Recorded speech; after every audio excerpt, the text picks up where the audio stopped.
let's get back to some boring subjects. Understand the risk to our country. Freedom brings people together. You're listening to the We Are Libertarians Network. Learn more at wearelibertarians.com. Welcome to We Are Libertarians on the Chris Spangle Show. Thanks so much for joining us. We are so excited you're here. Today we're going to be talking a little bit about AR-15s. I don't understand guns. Our guest, Jordan Laycock, friend of the show, longtime listener, and sponsor of this episode, does understand and has a cool product that we're going to talk about. And Harry Price will also be here to explain to us layman's how it goes. So, thank you so much for joining us. Stay tuned. We'll be right back after these messages. Warning. This show is for adults, produced by semi-adults. So the language is sometimes strong and offensive. I don't know what I said. Welcome to We Are Libertarians, where our goal is to help you sound smarter while talking to your friends. We examine current events from a libertarian perspective while treating modern politics with all of the irreverence it deserves. There has been lie after lie. We toss out the screaming heads, put people before political parties, and give context to the news to make you think. Now, here's our host, a 15-year veteran of politics and media, Chris Spangle. Welcome to We Are Libertarians. Thanks so much for joining us. We are so glad that you are here. We are live from the Doolittle Studios, and we are streaming this on Facebook and YouTube and Twitch and Twitter and all the places. We actually have internet here at the Doolittle Studios, the We Are Libertarian Studios. Low-key WAL recorded in here last night. Fun little clubhouse that we have built that my wife walked in and went, oh my God, I need to clean this place and organize. This is terrible. Next time, let me do it, which is why you know that it looks good. So Harry Price is here. Harry, how are you? Going good.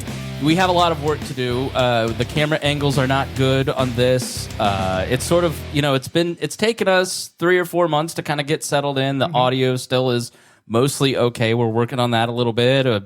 We've got our decorations set up, but our LED lights don't look great. Our camera angles don't look great. Our decorations don't look great, but we'll settle in. Yeah, we got to settle in. There's a lot of things to keep doing. We continue scene improvement. I want to call it CSI. Yes. Yeah, we continue improving the scene. But we did a great test run to make sure all this stuff was working last night, so it just works. Everything plums and works.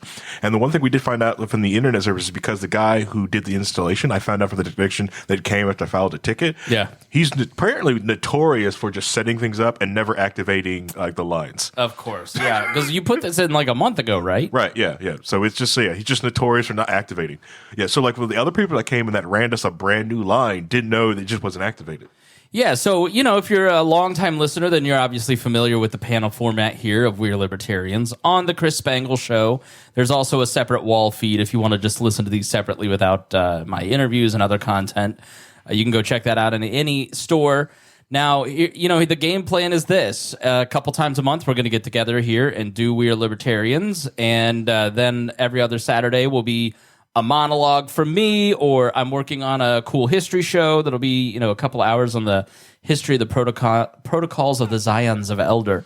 And it talks a lot on monarchy and liberalism and democracy and racism and conspiracy theories. So look for that next week. And so every Saturday you'll have something in the feed. And then every Wednesday you'll get an interview on a lot of these Young Voices interviews are on topics that are not covered, not discussed too much in the news. Those are the ones that I tend to choose for my friends there. And then there will be occasional other things added to the feed and more content. But last year was the year of consistency. That's what I promised. We did 65 episodes, Harry, which is the most that we've ever done in a year on the feed. That may not be true. The year 2017, when we were doing 2 a week, probably would have been the most. But that didn't last.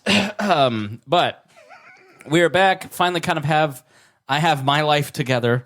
I have my health together. I have my house together, my family together. And so we're rolling. So that is, if you want to hear more, there are 2 bonus episodes that I posted this week. One for all the patrons, and then one for the $25 and $100 a month patrons. That was an hour look into how I produce all my podcasts, how I produce this network, what my goals are, where I'm going moving forward, and for all the patrons, kind of a little explanation of where we've been and what's gone on with me personally. So go check that out. Join our Patreon at patreon.com/wearelibertarians. You can also grab it in the show notes. Listen, as long as the Patreon is growing and we are paying the bills, we will continue to do this show. If it's not, then we're going to close it down. But so I'm just warning you, you've got to go join. If you listen to this show, you like this show, pitch in $5. If we give you something of value, which I think that we do for sure, then please pitch in and become a patron. And we want to thank our $100 a month patrons, Jacques Idel. Let's see here. Sorry. I sorted the wrong thing. See, Jordan, this is not what professionalism looks like. Yeah. Professionals are prepared. All right, Jason Doolittle, whose name bears this studio, thanks for giving us the seed money to get this place going here in our new studios. Christy Avery, Reinhold, who is suffering through a central committee meeting today. The Duke of Juke, it's Vince Peichel, Matthew Durbin, Lars Nordskog, and Jacques Idel. Thank you all for being $100 a month members. You guys are the backbone of the We Are Libertarians podcast network and the Chris Spangle Show, and we thank you so much. Another person, our guest today, in full disclosure, he is a new advertiser, but he is going to bring something of value to us today and talk about a topic that I don't know much about. We're going to talk a little bit about guns, specifically AR-15s. We'll also talk about the new pistol grip. Don't let me forget that. Jordan is a longtime listener who's listened to almost every episode of the podcast, and we're a patron at one time. But you have a new child. Congratulations. Thank you. You know, that gets a little tough. 5-week-old little girl. Yes, which is why he looked at me after about an hour and a half of being here and said, "Can we get this going? I've got to go home before my wife kills me." I was late today because my wife was headed to Nashville, Tennessee when she realized she had the key for the other car, and that was 10 o'clock when I was supposed to be here. So I had to Uber here with my nice Albanian driver. But Jordan, you've listened forever. Tell us a little bit about how you found us and what you've learned. Yeah, so I don't remember exactly when I started listening, but it was when I was just becoming a libertarian and just pulled up the podcast app I was using. I think it was Google Music at the time, and just searched Libertarians. And this was the one that popped up. So I was like, oh, I'll try it out. Kind of like I would do with sitcoms and TV shows. I started at the beginning. So I went back to episode 1, and there was already a couple years of episodes. So I went back to episode 1 and just started binging on it for months and months until I got caught up to present time. And then I've just stuck with it here over the past several years and shared it with quite a few other people. Well, I muted myself. Again, not professional, not used to the studio. I'm used to my board at home and being settled in. So sorry. Well, that's great. Yeah, we love longtime listeners, you folks like you who have been around and understand you didn't show up early on purpose. Yeah. Though apparently I was still way too early. I was told to be here at 10. I got here at 10:05. And I was the only one here. Harry was late to his own house. I texted Chris. He asked if I was his Uber driver. Yeah. I said, "Are you out front?" And he goes, "No, this is Jordan." Well, because low-key, we did a 4-hour plus podcast last night. So we got out of here, we stopped recording at around midnight last night. So we got out of here after closing this down like 1. In hindsight, I should have said 11. I should have told you and I 10. I thought you said 11. 10:30 for him and 10 for us. Okay. That's what I heard. But well, it's fine. It's again, fine. We're working out the kinks. Yeah. We'll get a good CRM tool. It's our CRM tool. Sorry, we got to get a new one. And we're going to be doing these. I'll ping. I think what I'll do is we have a new Facebook group. You can join the Facebook group. It's just search We Are Libertarians on Facebook. I'll let the Facebook group know the night before we go live. And maybe check the We Are Libertarians Twitter the night before, and I'll tell you when we'll be live. So if you want to join the live stream, leave a comment. You're always welcome to leave a comment. This is a very visual episode that we're going to be discussing, so you can go check out the YouTube channel, subscribe there, and check this out. We're also live in that group on Facebook and on Twitter, like I said. So please be interactive, leave a comment, send us emails, chris@chrisspangle.com. Did you not do Twitch? Twitch is on there, yeah. Oh. I just don't use Twitch and think about it ever. Okay, all right, that's fine. All right, so Jordan, tell us a little bit about yourself. Not only are you a great listener, you're a new advertiser with your company, Trijent. What's your background first of all? Yeah, so I spent 15 years in the Indiana Army National Guard, deployed to Afghanistan in 2012. Spent most of my time as an engineer officer and then switched over to the infantry field. And so I finished my time as an infantry company commander. It was about that time it was towards the end of my time that we came up with our invention. Now, I do it with my dad and my brother. They're much better at kind of tinkering with things, tooling with things, improving them. So I had this kind of very complicated idea in my mind of what it was going to do, how it was going to look, how it was going to work. Took it to them, and they liked the idea, but not much of it remains from my original idea, and they made it dramatically better. That's nice. But we started working on it. So is it a family business? Yeah. Okay. It's just me, my dad, and my brother. We started it in my dad's garage.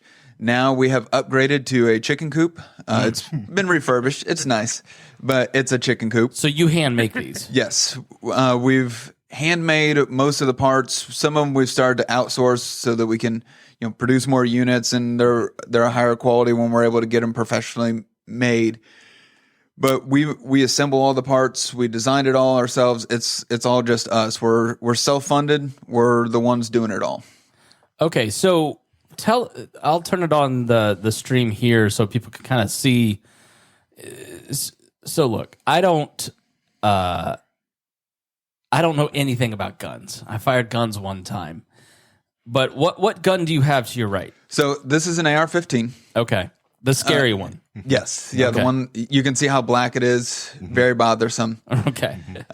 You may pick it up and kind of show it to the camera a little bit more, just so people can kind of This is an AR-15. It's very similar to an M4. There are some minor differences. Which is what? What's an M4? That's the standard rifle that the military uses. Okay. Not just our military, but quite a few other militaries. There's some differences as far as the fire. So this is only semi-automatic. One squeeze of the trigger gets one bullet. Okay. Whereas the military rifles, you can do that semi-automatic, or you can fire them on automatic mode. They've got a little bit different barrel, but it's the same general platform. Okay, so as I understand it, platform's a big deal. Explain platform when it comes to these guns. Yeah, so the platform is kind of the base of it, and where a lot of the different parts and accessories are the same across. Mm-hmm. So you can have different length barrels, you can have different length stocks, you can do different grips and stuff along the barrel, but the main guts of it are the same. It kind of almost looks like a pistol, like that grip on the bottom, but then it's got like a shoulder thingy, and then it's got a long barrel. Yeah, you sound like a Democratic congressman. It's got the shoulder thing that goes up. I don't know anything about this stuff. I don't think a lot of our listeners do either. I didn't grow up around guns. I didn't serve in the military. I was 4F on purpose because I was like, make these feet flatter. He's not hammering this up. This is generally my level of knowledge. So you're gonna have to explain this stuff, and I think it's helpful for me to be this dumb. Because we're not true. Yes, 100% true. Because what I want to do here is explain the gun to people like me who don't understand anything about it. But we see in the news how this is a weapon of war, and it sounds like it is. Like, you do use a version of this, right? Like, when you hear weapon of war, what do you think? So when I think weapon of war, I think of massive machine guns, rocket launchers, things like that. When I think of a true weapon of war, not the basic rifle that a soldier carries. And if you gave some soldiers the option, they would bring some of their own weapons from home. Like, they're specifically barred from, when you come to the range or when you deploy, you have to leave your personal weapons at home. Okay. Mm-hmm. And so to think of the M4, which is, again, has differences as far as being able to shoot fully automatic and things, but otherwise it fires the same round. It does the same general thing. To consider that a main weapon of war that you should be concerned about, that just doesn't match with the way war is conducted. Yeah. So go ahead, Eric. I was going to say, especially if you look at the Ukrainian war, they're not asking the United States to send them AR-15s. They're like, can you send us ARs? No, they're asking for HIMARS and now Abrams tanks. Right. And they were even giving rifles out, giving machine guns out to their citizens. The majority of it is drones now. Drones are the major killer in that specific war. But yeah, so when you pull the trigger, it goes pop, pop, pop, pop, pop. So right? this one, one pop per trigger pull. Okay. An M4, you can do that, or you can hold the trigger and it will send rounds until your magazine runs out. Can you buy one of those? No. Okay. With a special permit and lots of loopholes, but they're very hard to come by and very rare. Yeah. So what does this do differently than what Elmer Fudd would have? With a basic rifle, like when you think of rifle, I think of Elmer Fudd and like deer hunting. How is this any different? It's not. It's the accessories and the features are more customizable than what he carried. Now he carried a double barrel shotgun, but it had a hard wooden stock. This one you can extend the stock. Okay. So for me, someone that's got long arms, someone that's tall, I can shoot the same rifle as my wife, who's 5'4". We can bring the stock in. It's easier for her to hold. You've got the pistol grip on it, so again, it's easier for you to control the weapon, to do it, to fire it correctly, to make sure what you want to shoot at is what you're shooting at. Right. That's what most of the features on it do. Is the shooter comfortable? Can they shoot at what they want to shoot at? Because you're shooting at what? Targets. Okay, not targets. Other Wildlife. people. Yes. Correct. Yeah, that's why you see like home invasion, stuff like that. People are more accurate and put shots down range more accurately with a AR-15 or a rifle platform than they are with a handgun. Usually, most people are very inaccurate with handguns, even at close range. Okay, so if somebody breaks into my house, I should have an AR-15 versus a Glock. A handgun. It depends on what you're more like. You would probably, if you had the choice, because how much you don't pick up guns, if you had the choice to pick up like my Glock or that AR, you'd be more accurate with that AR in the first few seconds than you would be with my Glock. Why? My Glock's got a higher caliber, and the only brace you have is your 2 limp wrists that you have, which you know what? F you. First of all, funny. Second of all, but I'm owed an apology. Second, when you've got the rifle, that one's got optics on it. You can brush it up against your shoulders. So you can use your body and your force into it. Once you lean into it, you'll have to be more accurate with it. Plus, and the recoil is lessened. A handgun is only a few inches long. Oh yeah, right. This is 30 inches long almost. And what does that matter? And so it gives a little movement on a handgun moves where the bullet's going to go much further than a little movement on a rifle. Okay, so the kickback, the firing, if I go pop, pop, pop, I'm gonna go everywhere with my limp wrists, as he's saying. But you're more stable with a rifle. Right. Okay. So in reality, an AR is probably a better option for home defense. Yeah, you have to be more careful about where the bullets are going for any that you do miss. A wall doesn't stop bullets unless it's a concrete wall or a brick wall. That will, but just your standard. So accuracy is incredibly important, and you're going to be more accurate with a rifle. Yeah. Yeah. Okay. Yeah. Because I'm looking into buying a gun. We haven't talked about it yet because she and I have talked about it just by virtue of where we live and what we've had stolen already. Yeah. Use shotgun's also very good. So like a kid, just like shotgun, it's really nice. You can shoot them one-handed. I can't have a kid's shotgun. You never let me live down the electric grill. Which, by the way, what got stolen was my big green egg. So I'm back to my frickin' electric grill. That is true. I would make fun of you for the.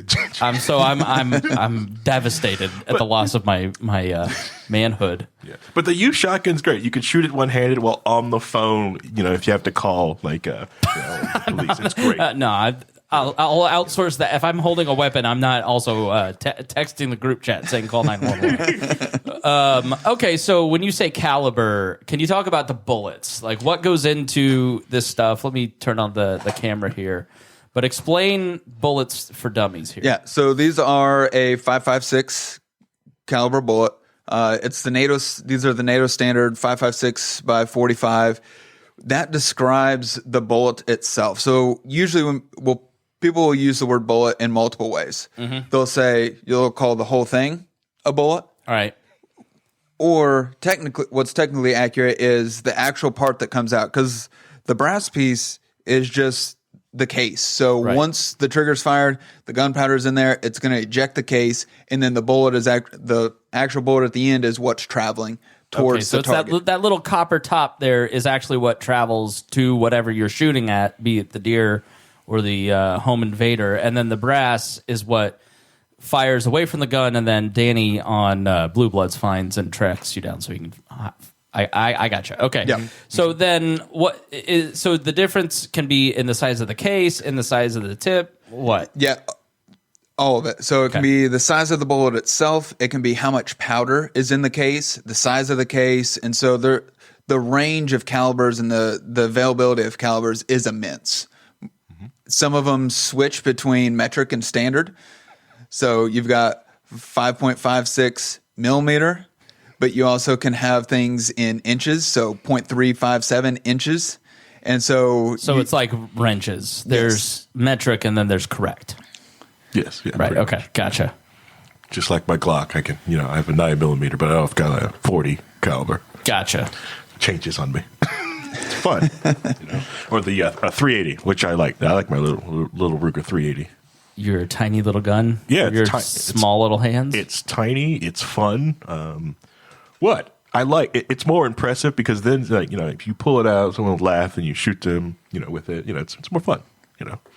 And embarrassing because they think I'm going to pull out something big, and I pull out a little 380 on them. How often are you pulling out your weapon on somebody? Constantly. Have you seen the east side of Indianapolis? Okay, but that's all right. a fair I have to point. go get my Jordan's fish and chicken. Oh, I wouldn't go there. Google that place right now. They're going full Roslyn's, rats in the bakery. Google Jordan's Fish and Chicken, Indianapolis, and see what Harry is eating. You enjoy rat tails in your chicken, floor chicken is what you like? Really cracked yourself up there, didn't you? I know. Okay, so basically what you've got here is your typical, what's the difference really, other than length, between like a Glock handgun and that gun? I mean, is it all just kind of the same thing? It's a thing that just shoots a bullet that because again, I'm looking at it, it doesn't look that much different than what I fired when we were at Jason Doolittle. So when you've got like a Glock handgun, it's only got the pistol grip plus a short barrel. It's going to carry fewer rounds. It's got, you can't brace it against yourself. So there's quite a difference as far as firing a handgun versus a rifle. When it comes down to it, you squeeze the trigger and a bullet comes out. So I'm thinking like deadliness, like what on a scale of deadliness, like that little gun you're firing and an AR-15, because the way the news portrays it is your handgun is way less dangerous. It still needs to be confiscated, but way less dangerous than an AR-15.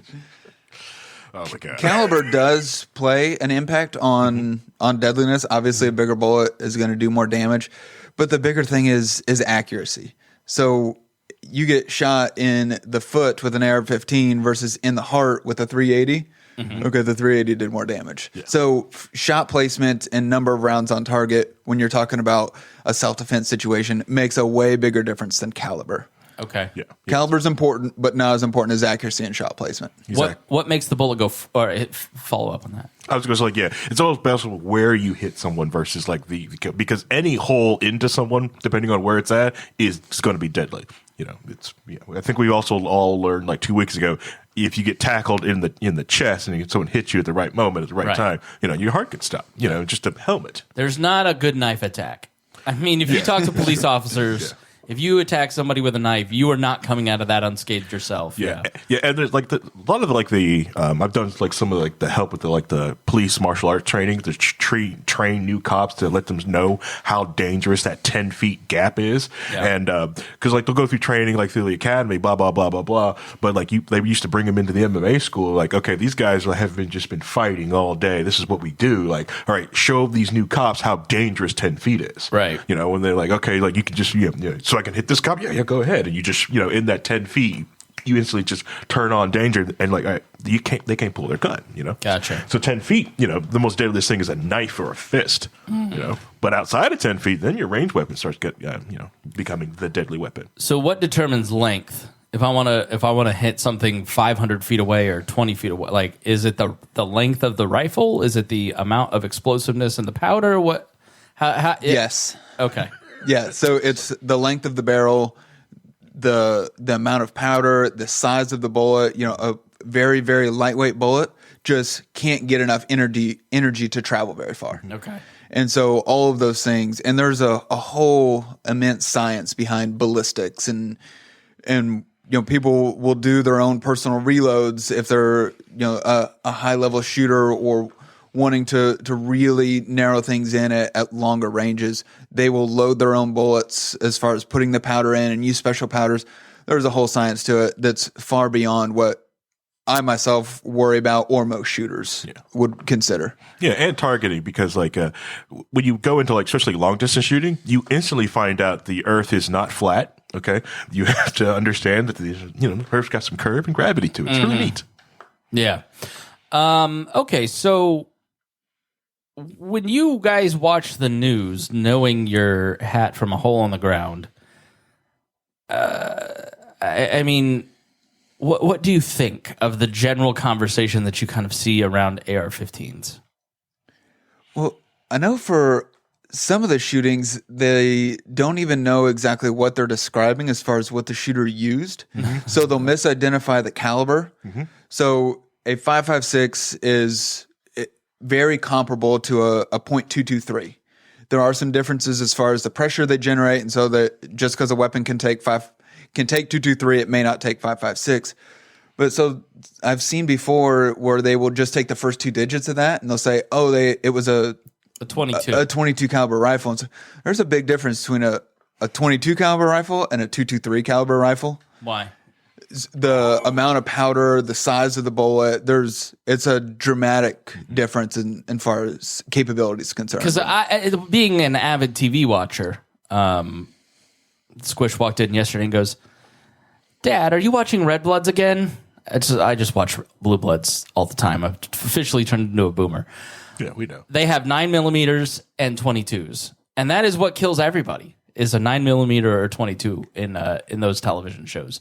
So like, I don't know. So when you're saying, when I see those in the news or television, like that's kind of a misnomer. Yeah. And a 9mm is a good round. It's a common round. There's been a lot of advancements as far as its lethality and its accuracy. The 22, kind of like what we were going back to earlier, you really got to hit somebody in the right spot to do any sort of damage that you want to with a 22. Staple gun. If you use your 22 caliber handgun like a staple gun on someone, they're probably going to go down. Okay, but not. What? Use it like a staple gun? Like, it'd be like if I wanted to staple gun a ribbon on his chest, it would take him down. But if I sat back and try to do like this, it's not going to do much. But you're saying if I were sitting here and shooting there, a 22 isn't going to hurt you? Yeah, it still will. Oh, that hurt. That hurt really bad. But it's not going to stop somebody who's attack. And you're most saying people, it's not very powerful. And most people, like, unless you like nick organ to take an organ down, most people die from gunshots from blood loss. Right. That's why so if you're really concerned, like active shooter, stuff like that, instead of if you don't feel comfortable carrying a gun on you, one of the best things to carry on you is just first aid kit. A quick clot, because most people die from just bleeding out. So like the idea, so every time, like, I get upset when I watch those shootings with like how long it take police to put the shooter down and take over the scene. Yeah, so when somebody's out in Uvalde for 4 hours, he gets to just do what you would have had half the death toll. Correct. Yeah, if someone was just got in and stopped the bleeding. Right. That's like when the Greenwood Park wall, like, it went down so quickly, and that as soon as cops got in, you can bring EMS in and start triaging like bullet wounds. Right. So that's why my kit in the car, I've got quick clot in there. Get shot, put some quick clot on there. Helps stop the bleeding. Really good stuff. Okay, so tell us about what you've invented. I'll put it up here on the full screen so people can kind of see it. It looks like a can crusher in an ammo box. Yeah, and that is where the idea came from. Okay. So like I said, I had this box in my mind that had a crank on the side that was moving a plunger down and up. The only thing that stayed was something holds the magazine and the plunger moves. All right, that's so the only thing from my original idea that stayed. The bullets go into the magazine, which is the scariest part on the gun. Yes. I understand. So that, if you're only pulling the trigger and getting one bullet, why do you need so many bullets? Why can't we take this from, what's the top end a magazine can hold? Yes. 100 is kind of the biggest that I've seen. Well, I think I've seen floated, well, let's just limit this to 7 or 10 or whatever, right? Why do you need 100 bullets in a gun? I think it's more more of a want. Sometimes, or you also don't know how many attackers you Yeah. have. So let's say if you're a black person and a bunch of tiki people show up at your house, if you only got 7 rounds, well, there's 20 tiki torches out front of your house, And a round is the amount of bullets in the gun. Yes. Okay. And 30 rounds is Or available to the gun because as I understand it, there may not be a bullet in the chamber, but it could be kind of so explain that. 30 rounds fits in this, and that's the standard magazine for an AR-15 or an M4, or even an AK-47. Those are usually a 30-round magazine. 30 rounds is about the standard for some sort of sporting rifle like this. Gotcha. But so our invention right now works with what's called stripper clip ammunition. So a stripper clip is just this thin little piece of metal that you can slide 10 rounds on. It looks like a staple, row of staples you'd put in a staple. You can actually call that a clip, Spangle. That's Yes, a clip. this Okay. is a clip. All right. I'm So explaining when- it to the listeners. When who people aren't call watching this the a video. clip, that's not a clip. That's a magazine. Okay. That's a clip. Gotcha. And so for the military, some government law enforcement agencies, the way they buy their ammunition is like this, on stripper clips. Okay. It's easy to carry around in the field. It's easy to carry around general. You don't have the boxes, the plastic, all the packaging that comes with, loose ammunition. They're all facing the same direction, so that's easier. If I just had 10 loose pieces of ammo on the table and picked them all up, well, that's not very useful compared to just grabbing this. Okay, so did you put those in there or did you buy those like that? Both. You can buy them that way, or you can load them onto the clips that way. Because I know people save the brass piece, and what do they do with that? Reload it. Okay. Yeah, and then you can also You buy the bullets and the brass separate, and then you have to load your own ammunition? Some people you can buy the bullets just like this, or you can keep the brass and reload them yourself, or sell them to somebody else that does. And then the stripper clips are also reusable. They've got these little tabs on the end, but you can use them even once those fall off and use them as many times as you want. Okay, so then in the magazine, it's like a Pez dispenser that is pushing the next bullet up. Yes. Okay. Yeah. right. So our invention. And so what you have to do is you have to, by hand, push that stripper clip into the magazine, which I imagine is kind of difficult. So the way the military most typically loads is they'll take this small spoon type loader, slide it on the back, slide a stripper clip in, and then either press it down with their hand and fingers or put it on the edge of a table and jam it in. Okay. The thing is, these aren't very good. And so what often happens is you'll see soldiers take these off one by one and then load them in one by one. Or when I was doing a demonstration video, I didn't even end up using the video because it looked too much like a as seen on TV where someone, I don't know how this works. But the first time I tried to take a video to compare a product, you put it on the edge of a table, jammed the rounds in. Well, the stripper clip went through the spoon loader and halfway into the magazine, which happens a lot on the range when you use stripper clips and one of these style spoon speed loaders. So I had to put it down and take it off and pull the stripper clip back out, and it was super frustrating. But probably somebody who uses this stuff, it happens all the time. Oh, all the time. Right. Yeah, and so what we did is we eliminated all that issue. Yeah. So we've got a holder for the stripper clipped ammunition. It slides in. We've got a magazine holder. It's designed off the lower receiver, the magazine well of an AR-15. My brother just measured it out, 3D printed some parts. We got it to work, and then eventually got them extruded and made off site. All right, so you may move the weapon of war onto the floor. Please be careful not to discharge it into any children that might be unloaded. loose. And then maybe tilt this towards the camera so people can kind of see how it works. Yeah, so like I said, you've got the holder for the stripper clipped ammunition. You've got the holder for the magazine. If I pull it up, you can see there's a magazine release right here, so I can pull the magazine back out, slide it back in, it snaps into place, so it's not going to go anywhere while you're loading. Nice. And then loading is just as simple as pulling the handle. And now you got all that in Yep. there. Yeah. You take the clip out, and it's got, here, I'll pull this out. This comes out. It's got a slot in here so that when you've got it in the can, you can just drop your stripper clip straight down in there. That way you don't have to worry about losing them, especially for the military. They have to be accountable to all of them. Really? It gets weighed at the end. Hey, you're short on some of your dunnage is what it's called. Yeah. And so that helps them make sure they're able to take it. And then you've got all your space underneath too. So I've got more mags in there. I've got stripper clips. I've got more ammo. You're able to store everything underneath. So Anita Farver in the comments said that is badass. So what's the name of the product and where can they get it? It's called the Mech-loader. It's our 5.56 variant. We've got more variants coming. We're just trying to get the time and the resources to be able to build them out.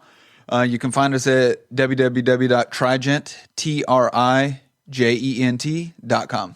All right. And then we've got a Facebook page as well. So it's very helpful if people go like our page, share the product, sign up for our emails once they go to our webpage. It really helps us share it out to other people and really get to see what we've got. And it helps us because we're trying to convince you to do more advertising. So, yes, and I'd be happy to. If you're listening, they need you to buy product so they can spend money with more advertising so they can sell more product. And so you're supporting us, you're supporting them. We'd really appreciate it if you go and support Trijent. If this is your thing, obviously it's not for everybody. It's for police officers, hobbyists. Who is this product for? Yeah, so the biggest person it's for, group that it's for, is the military. They're the ones that buy the most ammunition and the most ammunition on stripper clips. But then even outside of that, you've got law enforcement as well, shooters. So for hobbyist shooters or someone new to shooting, this can be super helpful too because loading a magazine sucks. I could do that. Yeah, it's not fun. Especially if someone has any sort of physical deformity, maybe they've got like weakness or arthritis. Right. They're going to have a really hard time loading magazines. Here, anybody can do it. And so even me. Yeah, and you can do it without getting tired too. So when you're shooting, fatigue plays a factor in your accuracy, your enjoyment of it. And so with this, there's hardly any physical energy that I had to exert to do that. Yeah, when we took Spangle to the range, that's one thing I didn't make him do was load mags because they would eat up range time. Yeah, because it's a miracle it got my wife pregnant. I'm just saying. So, all right, I know you've got a newborn and your wife is very patient. It took 2 hours for us to do this 30 minutes. You're an angel. I really appreciate it. T-Mod here, stripper clips aren't that popular outside of the military. Do you have an attachment? A, is that true? And then B, do you have an attachment for loose bullets? Yeah, so they're not as common outside the military. They're a little bit more common in the high volume shooters or the prepper community. All right. But then, like I said, that actually ends up being a help if you can't find ammo. A lot of times you can still find stripper clip ammo, and it's the same price. Okay. You can buy it for the same amount. I've found it in several places, and that's how I started buying mine. Obviously, once I invented this, it's like, well, I got the great speed loader for it. I'll buy it on stripper clips. But then we've got prototyped an attachment that will accept loose ammunition. So we're trying to get that built. We're testing out some different materials before we're able to get that into production. But that's coming very soon. And then one of the things I didn't mention too is the base on it's magnetic. So if you don't want to buy the can, if you don't want to have to worry about taking that around, the base on it's magnetic, so you can put it on the bed of your truck. If you've got some sort of, if you're in the military, you've got more of a vehicle, you can put it on the doors, you can put it on the hood, any sort of iron-based metallic surface, it'll stick to, and then you can use it that way as well. So if you know anybody in the military that's your listener, this is not for you, but then if you know somebody like our friend who is in the military, we could buy one of these for him, and I'm sure that they would appreciate it. Because correct me if I'm wrong, like police officers, members of the military buy a lot of their own stuff too. Yeah, especially if there's something that makes their job easier that the government's not going to buy for them. Right. They can do that. Now, this is easy purchase for someone that is in the military. It's an easy purchase for them. Right. We've got it priced a certain way that it doesn't require higher levels of approval. Their unit card, they can just purchase it and be done. Yeah. Do you get the breakdown of like how many hours this thing saves for for a military branch? Yeah, so for like a regular company that's going to go through and do qualification on a weekend, they would have 6 people show up early to start loading magazines, and then they would be on the duty all day long. And what tends to happen is they don't know how many they're going to need, and it takes so long to load them, they'll load too many and open up too much. Well, instead of unloading those and turning it back in, it'll just get shot and wasted on the range. Yeah. And so what this does is you can have 2 people that can load on demand. Yeah. And like I said, I was still in the Guard. I was the company commander when we were developing it. And so I'd bring my prototypes in, and I had 2 people on ammo duty.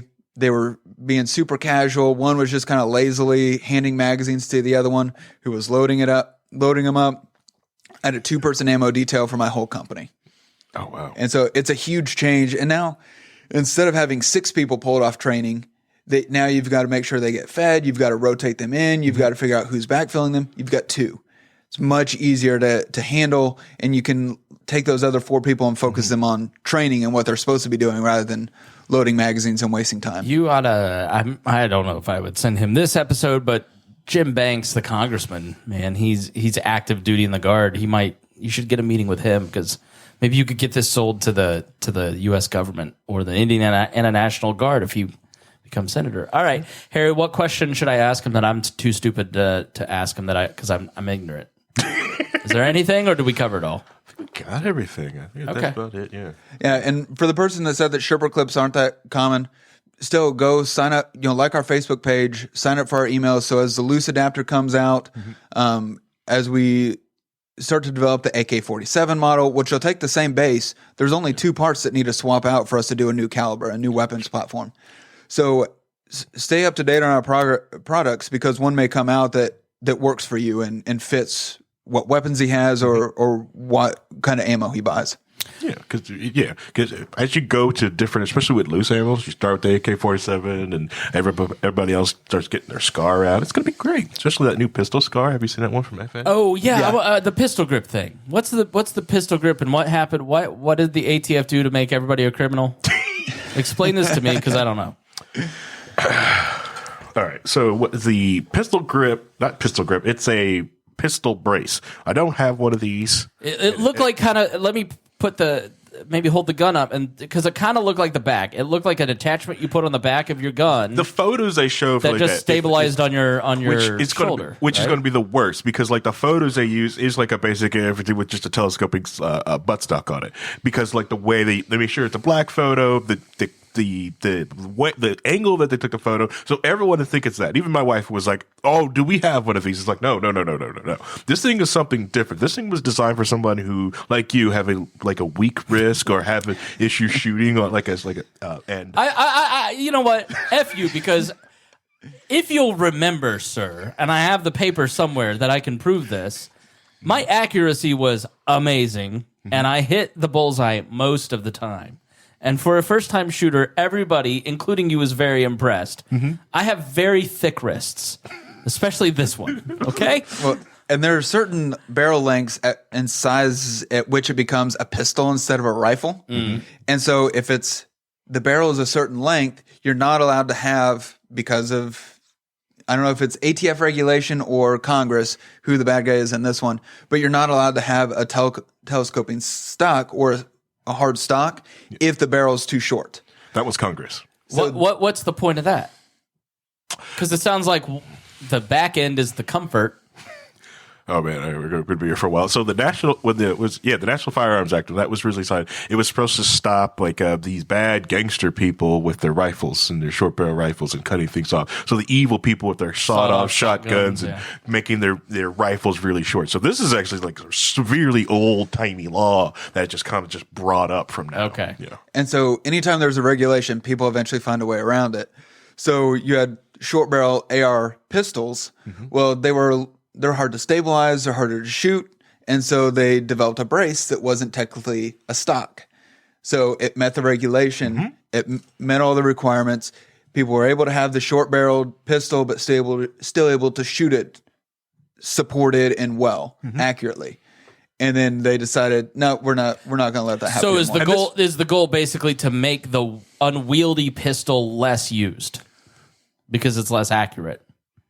No, honestly, it feels like just it's a much ado about nothing to seem like they're doing something. Okay. You know, and just because all the things the ATF could be doing, like trying to figure out where all the guns went from Fast and Furious, they're doing this instead. And so the brace would just go around like someone's arm. So it even worked great for, so like I said, if you had some issues with your hand, so like it's like it helps make the gun almost ADA compliant, so anyone can actually use something like this. Yeah, it's ADA compliant issue. I can't wait till the ATF gets sued on ADA compliancy.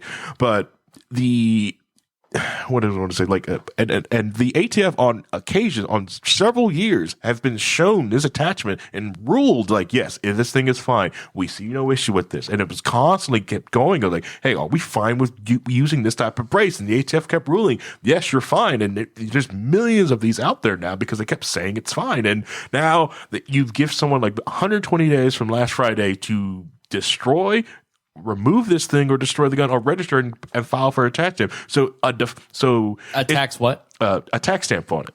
Okay. So and then, or you have to register with the ATF. So de facto, just trying to register everybody's AR-15. So even if it gets lodged into court, this thing gets ruled unconstitutional, or they just remove the rule, they still have the registry. They still have the database. They still have everyone's paperwork that they turned in, because most people don't want to leave these stinking pirates alone. So they're willing to just sit there and register it, or just like remove it. So you don't have to, if you wanted to buy an AR-15, you don't register it with anybody. You just buy one. Yep. Okay. Yeah, a background check is run if you buy it from a federally licensed dealer.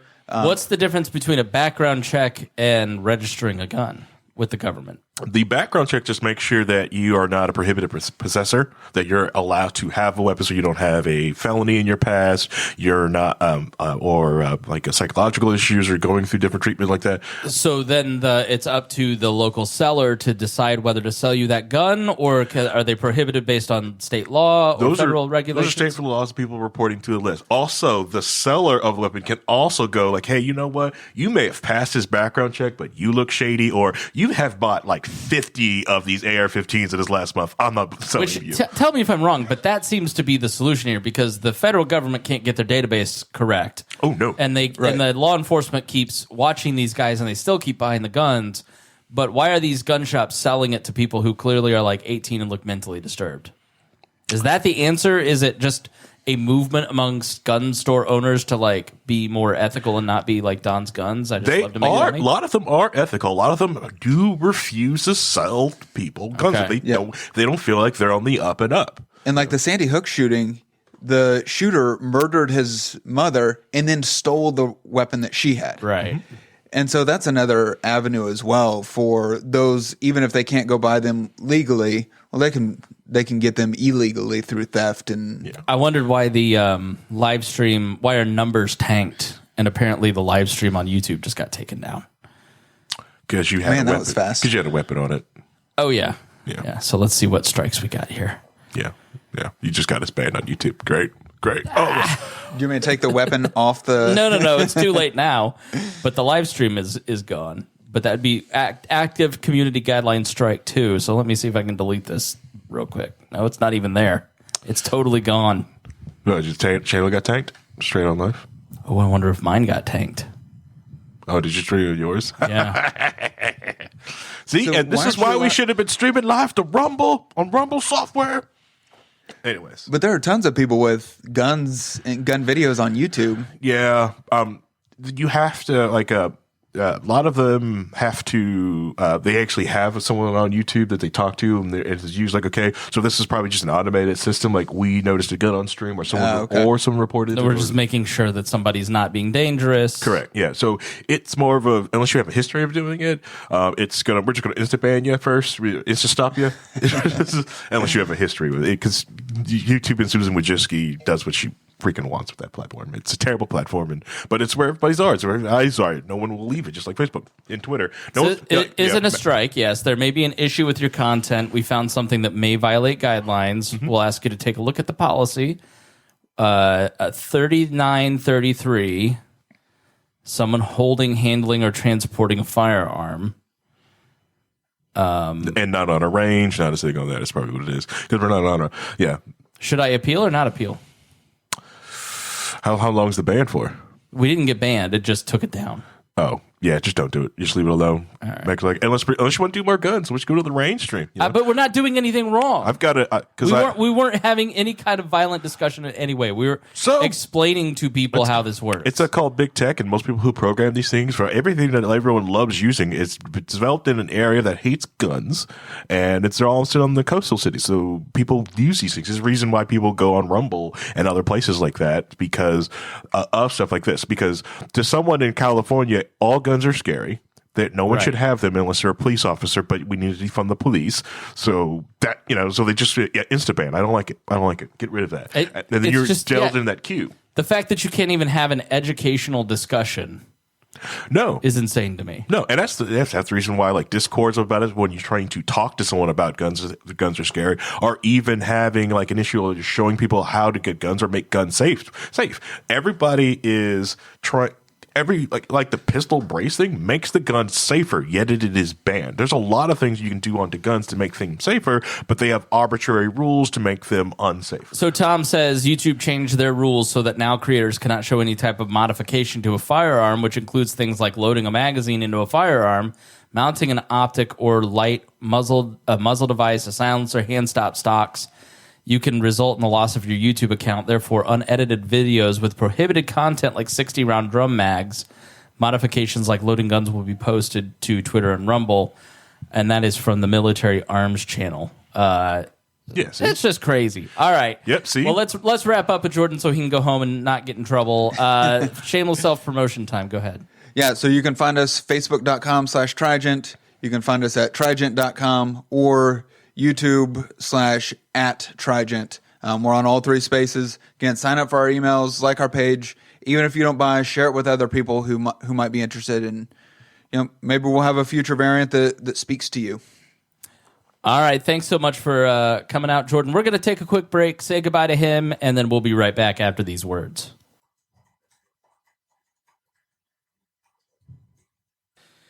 All right. So annoyed about this YouTube stream. You try to educate people, try to be responsible with your content, and you get 3 guidelines. You get banned for that. Mm-hmm. You look so dark. It's not you, it's the camera. Yeah, it's the camera. The auto white balance is on too. It's just jacked it up, and the autofocus is on. And my Mac camera looks way better. Just saying. It's the truth.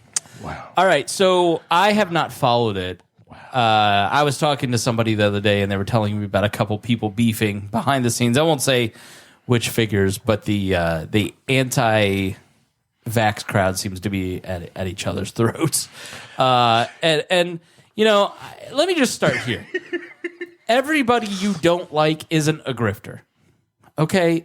Nick Fuentes is a grifter because Nick Fuentes says things that he doesn't actually believe. Mm-hmm. He just thinks he can make money by catering to a niche crowd of racists. Yes. All right. And I'm going to turn off his mic. But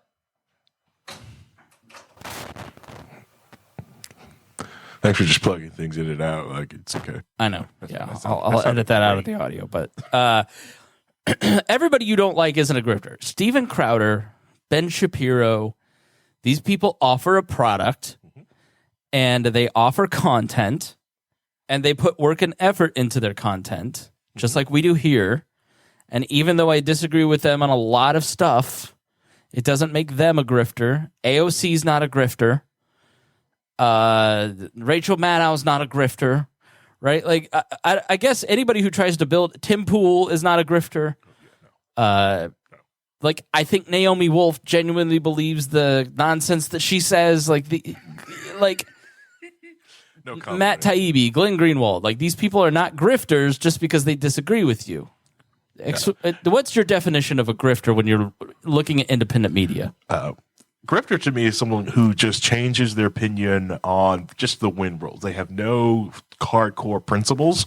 They will just switch depending on like who's popular opinion and who's just blowing the most smoke up their skirt. Now, I do believe that some people can start off as grifters and then actually believe what they're saying. Because personally honest, I still think Candace Owens is a grifter that moved to the right, found very good got popular and loved it, and then her opinions have just changed over time. I'd put Dave Rubin in that category. I think Dave Rubin offers almost nothing of substance himself. And then he has guests on who offer things of substance, and he has on a certain position of people to make himself look a certain way. It's like the famous cartoon, the Freedom Tunes, every Dave Rubin interview ever. Yeah. I agree. You know? Those of us in the intellectual dark web, like, dude, nobody put you in the dark web. You just had on the people in the intellectual dark web. Like, but I don't know what that guy actually believes. No, I think like, and that's the thing. I think Dave Rubin is just more of just a Democrat from the '90s. That's all he is now. It's just, and he doesn't really just have a home, so he's just trying to find some place for himself now. Right. And he.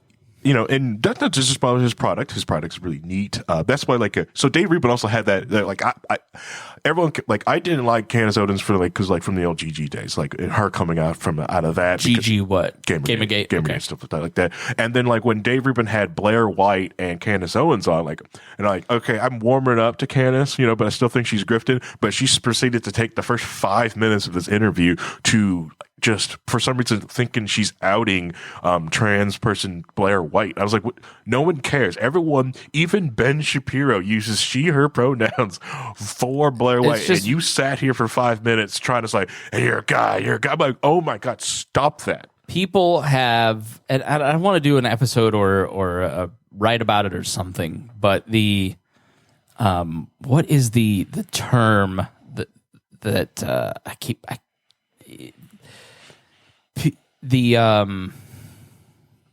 what?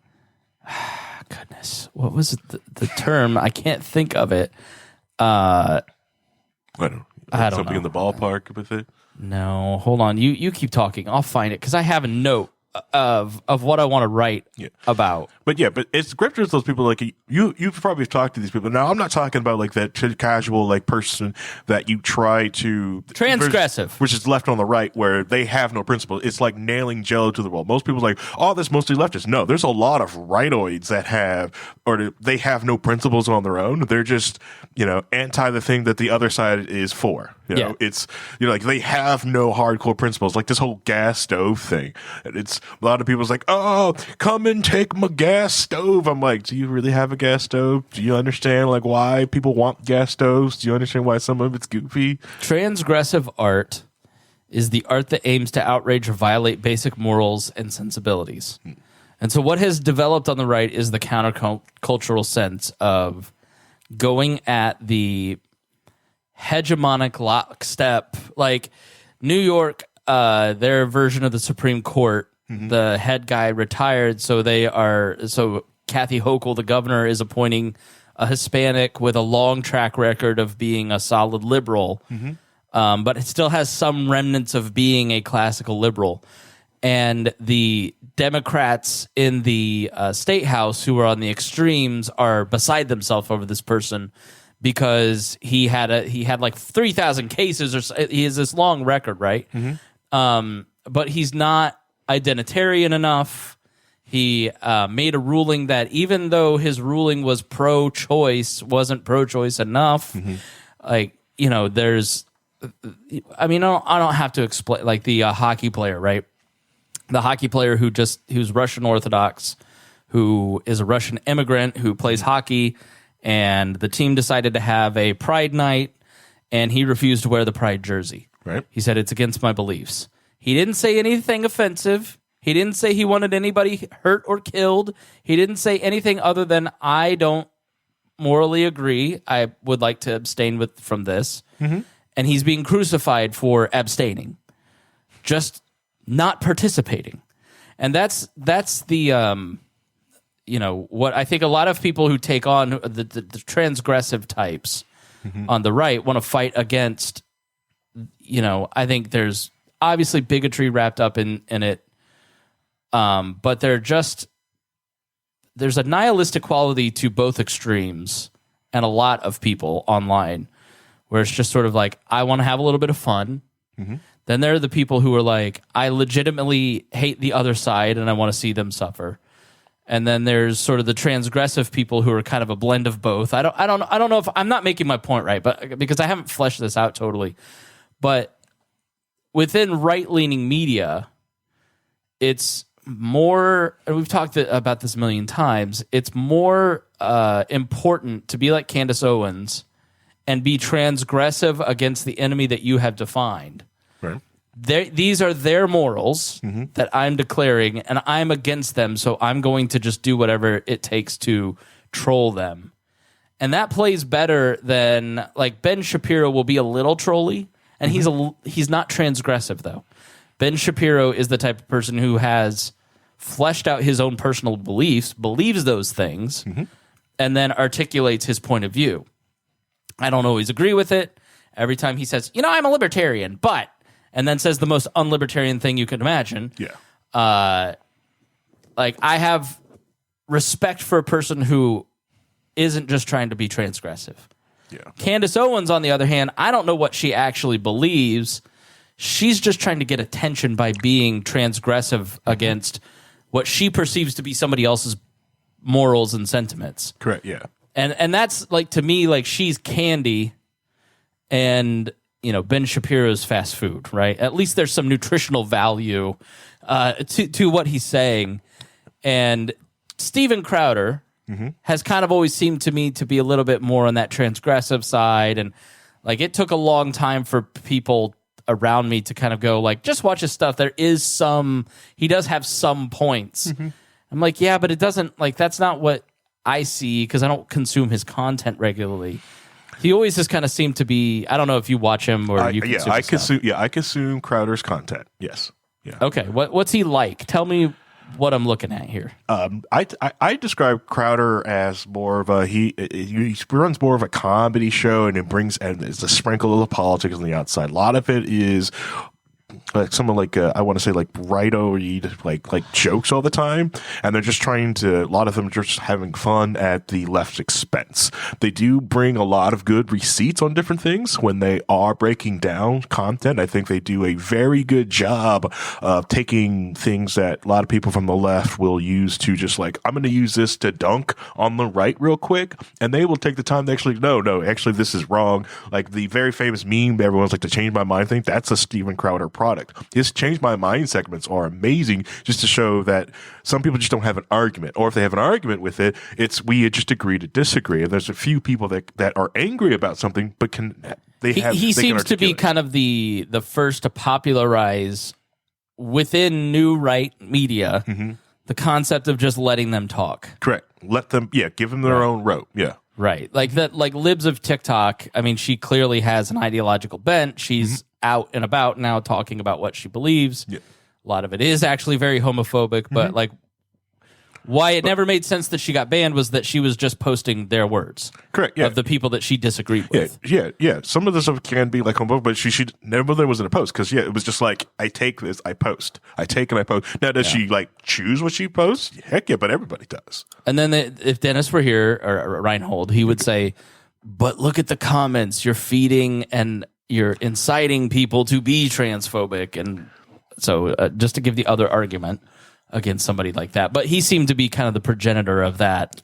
Let them talk. Yeah. Just let them talk. But you can't control your comment section. You can try to police it the best you can, but I think which a lot of people have escaped for some reason. Look, it seems like a lot of you people on the internet have forgotten this one simple rule when it comes to trolls.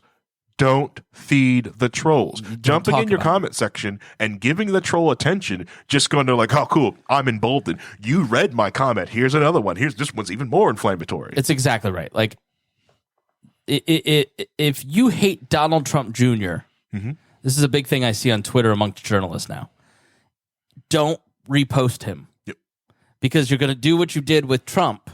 Where you're going to feed it. And that's always my argument. It's like the old FCC days of when I got in trouble for saying a scumbag on the air. And the station manager came in and said, you can't say that. And I said, why not? And he said, you just can't say that because it's a condom. And I went, I didn't know that. And I said, so what are the rules? What can you say? And I don't know, because anybody can just be banned at any time for anything. I forget what my point was. Where was I? What were we talking about? I got lost in my own. All right, yeah, we're going back to but like so Crowder does this new right stuff, right? So he but he does what I agree with. So like with the 2016 election, which is the 2020 election, which is the most safest secure election of all time. It was an amazing secure election. Now it was just so happens that he went through some of the voting records and in Las Vegas and went to the places and discovered that some of these people were voting from the middle of the road. Some of these addresses were wrong, right? So like, he's going to like, no, he's just showing that people have filled out the wrong address on a form. He just showed the data. That's it. There's something fishy going on. But it goes to the main reason why, like, they need to, like, it should be better policing on that. Heck yeah. We shouldn't have people putting down wrong addresses and allowing them to vote, because they can get their address right. What else do they do not get right? So back to my point that I remembered. If you don't like it, so the community standards was the big thing back then, right? Yeah, right? Just don't listen to Bob and Tom if you don't want to deal with it. Don't listen to Howard Stern.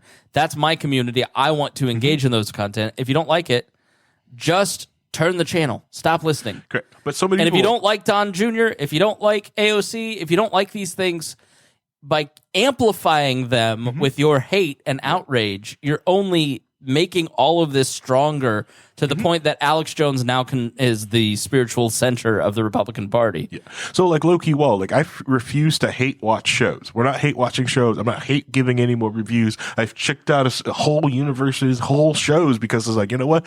They see us talking about it and watching it and they're like, oh, this is what people really want. Like, no, I'm done. I'm completely checked out. I do not care. I'll come in and watch what I want and I'll leave. I'm fine with that. But a lot of people hate watch Crowder and they try to take things out of context. So like the media matters model. Media matters, the ad apocalypse. So like that's what's Crowder, and the Crowder rule got created. The unofficial Crowder rule is in YouTube where they can just kind of like have those vague community guidelines rights and just take your YouTube channel. That's because they kind of find a way to take Steven Crowder down and not get on the eye of because he had a lawyer on retainer.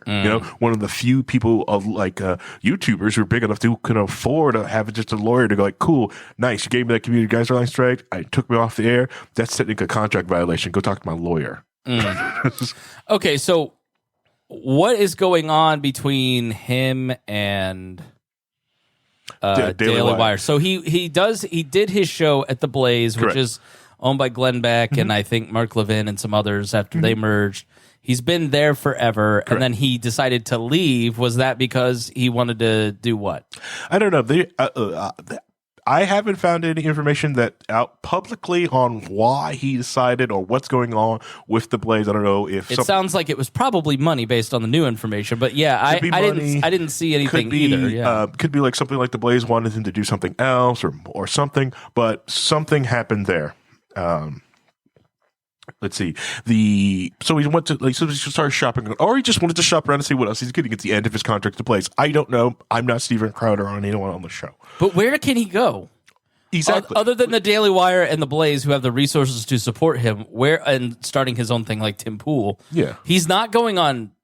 Probably not on Fox. Did you send him a cut? Did he fish for you? I just wanted to do the Wall Network. You're, when you have no one else to turn to, $50 over 4 years. So, is that Ryan Hull's contract? $50 over 4 years? Oh no, I'm giving Crowder the lucrative contract. Hear that, Crowder? You come on this network. No. I guess like where would you go? Like it's sort of like if you're.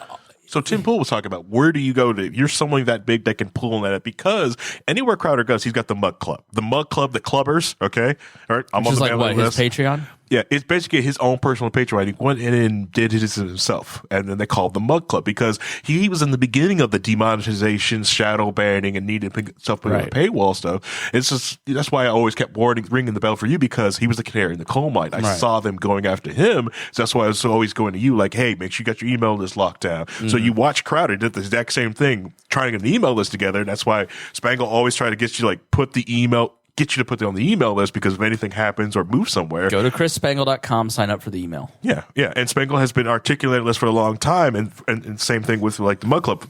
He uses that email list to try to communicate to the clubbers. But everywhere he goes, he got these people. They're coming with him because there's a difference between a Mug Club member and people who just sign up for the Blaze. Now you get access to the Blaze if you sign up for the Mug Club, but you're completely different. Right.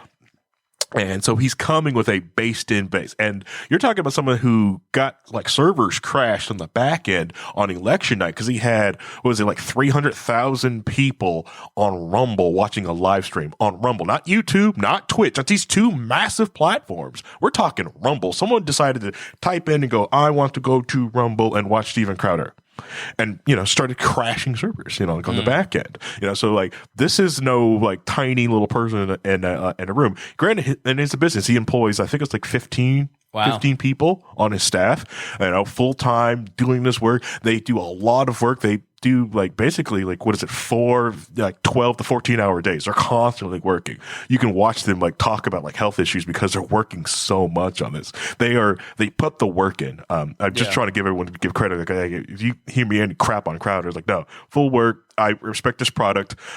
Do I disagree with him? Heck yeah. But he would disagree with me too, if we sat around, but there's a lot more you probably agree on too. Yeah. Because like, he grew up in Canada, but he's like more Midwestern than anything else. He's a pretty guy, nice guy. Let's see. He's a hateful bigot, Harry. What are you talking about? He did have a hateful bigot on the show that he had to kick off. But who was that? Owen Benjamin. Dude, okay. I knew Owen Benjamin because of where I work. He would come in and do the radio show. He was like a super nice guy. He was like kind of genial and polite, very polite. And I just saw a clip of him the other day that was like David Duke would blush. I was like, what? He was saying, I think he said the N-word. He went he took the mask way off, or he just has decided, like, I think there's something that happens with a lot of these folks where it's like, when you have decided to no longer be a part of respect, like, I have a podcast consulting business, right? Yeah. And it is how my wife can be a stay-at-home mom. I have a day job at a respectable place, right? So there's never anything that I say here that, like, I don't know. I'm not a radical type person, right? Well, you are kind of radical, especially your counterculture. The idea that you go to church on Sunday right. and you got a wife and you plan to have kids. Yeah, that's counterculture radical. I am. If like the trad dad memes, my life. Dakota said that one day. He goes, "If people knew what your wife looked like, how she dressed, what you guys do, and how you structure your life, people would be surprised at how traditional you are." I'm surprised at how I'm an egalitarian that ended up in a complementarian marriage. I don't understand how, but here we are. Yeah.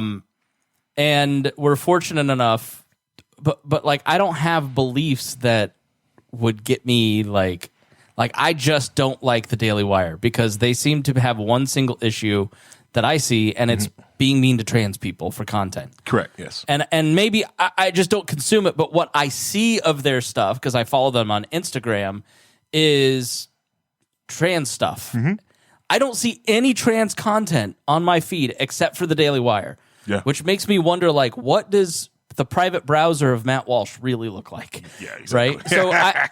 So I don't believe in that kind of stuff. Like, I'm in the history of trans podcasting, I'm number 3 in terms of a person that hosted a trans podcast with Maya, which you can go back and listen to. I mean, I wouldn't do that now.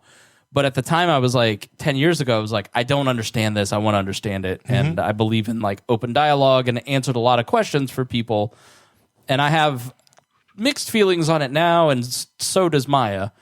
But I always say to people, I'm like, if you're going to get into doing what I do, you have to think about like your marketability as like, if you're going to do the documentary about vaccines, it's just and you really feel you need to do it, then you need to do it, but you need to accept the consequences of, like, you're not going to go get a job at probably Fox 59. Yeah. Right? And there's a lot of people who have identified, like, but you don't need that. You don't need the media. You don't need to be part of the establishment because you can make so much money appealing to the transgressive right, the new right. That's the entire Mises. The whole point of the Mises Caucus is to try and make that the political arm of this very online right-leaning culture. Let's go after the people that listen to Joe Rogan and Steven Crowder and be their political home. But what they can't understand is how alienating that is to everybody that isn't very online. Yeah, exactly. Right? Yeah, that's like when I was talking to Reinhold, because I got longer than that Reason interview with Heiss, longer than Reinhold went. I got 45 minutes in. Yeah. And I was just screaming at it because they have no idea. It feels like they have never been to a small town and tried to do anything with a town council before. Right. To me, it just seems like you have no idea. You have stayed online for so long. You know how hard it is, how hard they've made it to be in a small town and say, "Hey, I'm libertarian." They just look at you like, "Oh, you're one of those." Right. And they don't point to people like Boss Hogg. No, people who know Boss Hogg love libertarians, but they'll point to the Mises Caucus every time. Yeah, and so I just think it's as a broadcaster, it's a slippery slope because once Owen Benjamin just decided, I'm going to cater to this new group of people. Yep. But the problem is when you are trying to appeal to what I want to do as a broadcaster and a political commentator is to appeal to as many people as possible to think about libertarian ideas. Yeah. But when you decide I'm going to become a broadcaster for this specific ideology, your incentive is to no longer try to take the Dobbs decision and my very pro-life beliefs and try to come to some agreement with Kat and Sarah on that episode about their very pro-choice beliefs. Your incentive is now to call everyone a baby killer, and when you get into those viral loops, you end up like Owen Benjamin, where your income, because you're ever trying to spiral down to increase to, because the money dries up. Correct. Because the further you go to an extreme, the more people kind of go, all right, I rode the bus this long, but I got to get off here. And then eventually your incentive is to just cater to the 10 people that are still your patrons because everybody hopped off, right? Yeah. And he may believe all this stuff, right? So I'm not saying he's just a callous grifter, right? But the danger of and that's why over the last 3 years, I really said, you know what? We are libertarians, and me personally, Brian Nichols has very Tim Pool new right beliefs. He's on the network, right? Yeah. Reinhold has I think he has a Fauci button next to his Ruth Bader Ginsburg button. Probably. What I didn't want us to do was I just wanted to get through. Yeah. Because on the other side of this is people are going to have to be able to have a conversation without. I just never wanted us to pick a crowd and cater to just that crowd, and I don't know that has been the right strategy. But here we are. That's why I was talking to people last night on low key is when we talk about contracts and stuff like that is like Crowder. I feel Crowder also has a very ideological view how he wants to run his company, and I think you do too. You have a very ideological way you structure the We Are Libertarians Network. You can see it on our contracts when we sign up with you, when we get everything else done, and it's not really to make money. And I think when you butt up against a Daily Wire, who's there.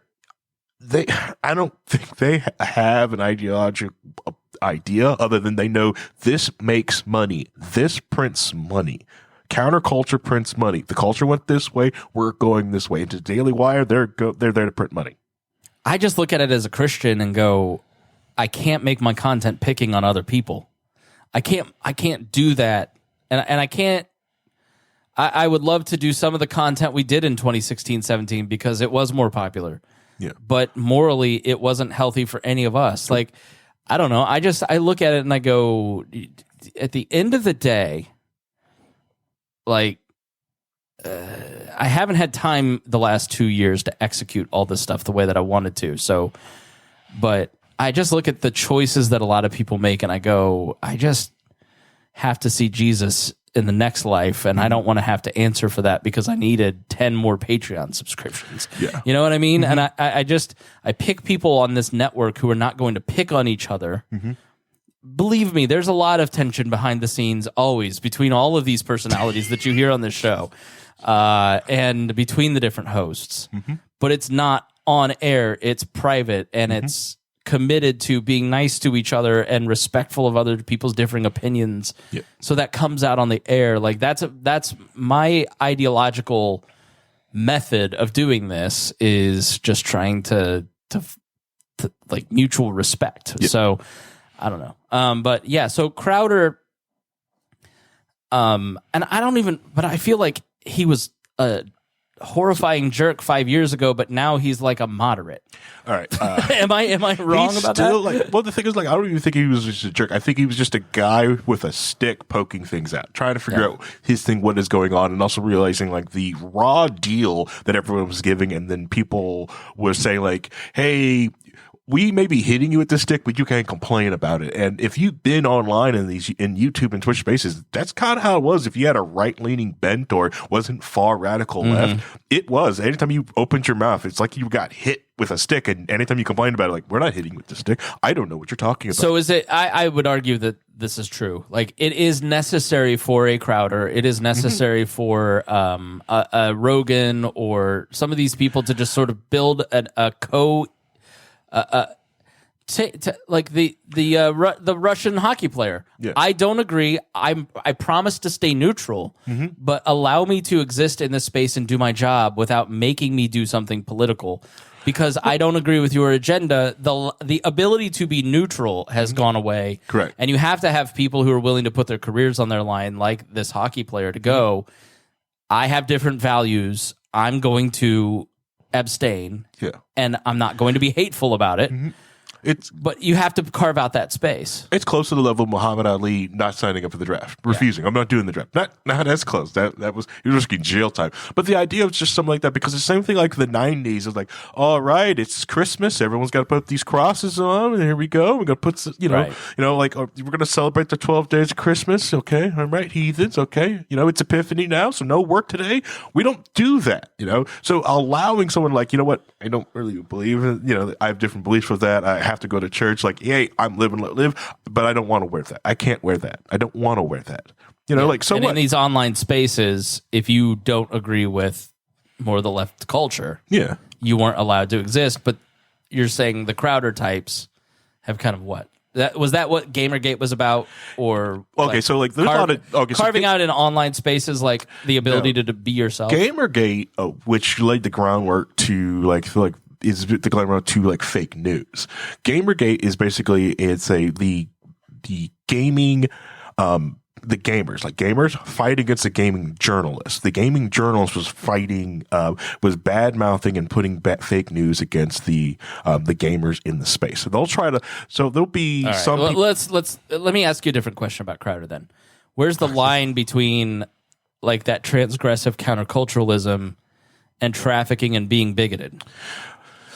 All right. So and how do you draw that line as a media consumer? Does he get and some ideas like probably have crossed the line and got big? Heck yeah. But he was just trying to find out where the rules are, stuff like that. So like something like the Planet Fitness trans bathroom thing. Like, all right, yeah, he pushed the rules. It's kind of a little bit. Give a little background. All right, so back in, was it 2017? I want to say, like Planet Fitness gotten in a dust up of because they're just doing what they should have did, which perfectly fairly allowed a trans woman to use the women's locker room. I'm perfectly fine with that, And some people had an issue with it. People like Crowder also had an issue with it. So he basically dressed up as a woman and went to Planet Fitness to work out, set off lunk alarms, make a huge stink about it, and allegedly attempted to use the women's locker room. There's like a cut, so we don't know. But he did get kicked out of, and banned from Planet Fitness from doing that, just to dust up from it, and got some backlash from it,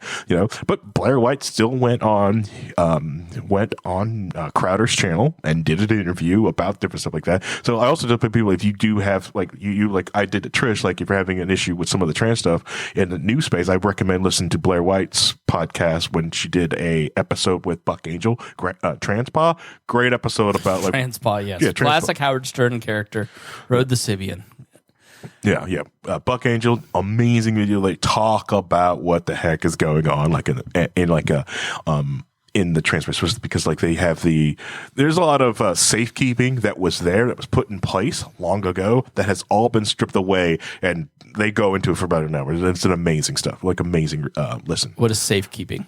Safekeeping. All right, so some people call it gatekeeping. This was safekeeping. So it was back in the day, like 10 years ago, like a trans person to get on HRT, you had to go through several different, which are steps, or someone will call it hoops or barriers or entry to get HRT. So you had to go through therapy, present full time as a woman before they ever let you start taking it medically. So a lot of things you can do, you can easily back out of this type of therapy. Mm-hmm. And you also have to continue on therapy, because once everything starts happening, you know, like it's kind of hard to turn back around. A lot of stuff in HRT is permanent.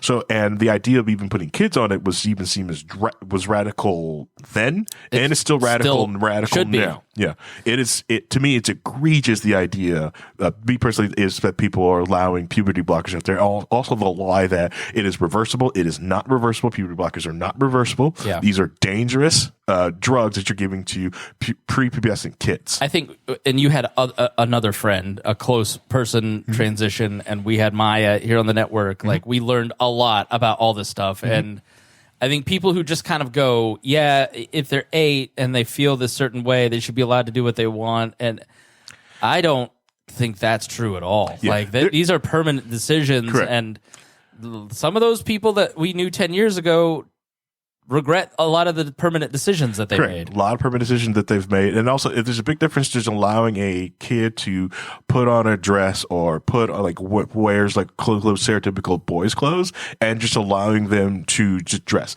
You know, estrogen and stuff like that does not make a man. Testosterone does not make a man. It's a lot of things that we do performatively and being socially acceptable like that way. So I think there's a lot of things that can happen before you take the final step of actually getting someone addicted to the medical big pharma. Yeah. You know, and having permanent. I mean, I'm not passing laws, but I just, it's unconscionable to me that you do anything before 18. Correct. All right. So back to to Crowder. So Crowder's shopping around his contract to find out where he can go, which me, just like Tim Pool and you too. Like, if I had like the idea of like, why would I shop around and just create my own network empire? But Crowder went to go shop around because he's not used to that. He's always been like guarded from like going from Fox and then going to the Blaze. You know, he's always had someone else do his broadcasting stuff. Like, it's just like a lot of the shows on the network. A lot of them have, when they have done their podcast, they've never had to go and sign up for the Apple Podcast, the RSS. Yeah, if you come to the We Are Libertarians podcast network,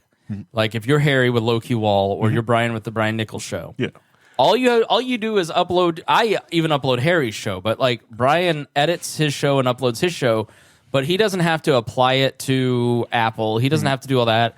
I'm the one that is managing ad sales. I'm the one that is, you know, when our sponsor was here today, I'm the one I'm doing the sale, right? So if you're working for like a Daily Wire, which full disclosure works with the same company that my day job works with, which is Westwood One. Westwood One is, I believe they're still at Westwood One, but they or Cumulus Podcast Network is what it's called now. And Westwood's the radio side, but the Cumulus Podcast Network sells the ads for Daily Wire and Ben Shapiro. They don't have their own sales team. Right. They're the ones that they hire professional salespeople to package that in. Same with the Blaze. The Blaze has a sales team, and so Crowder doesn't have to worry about selling advertising on his show.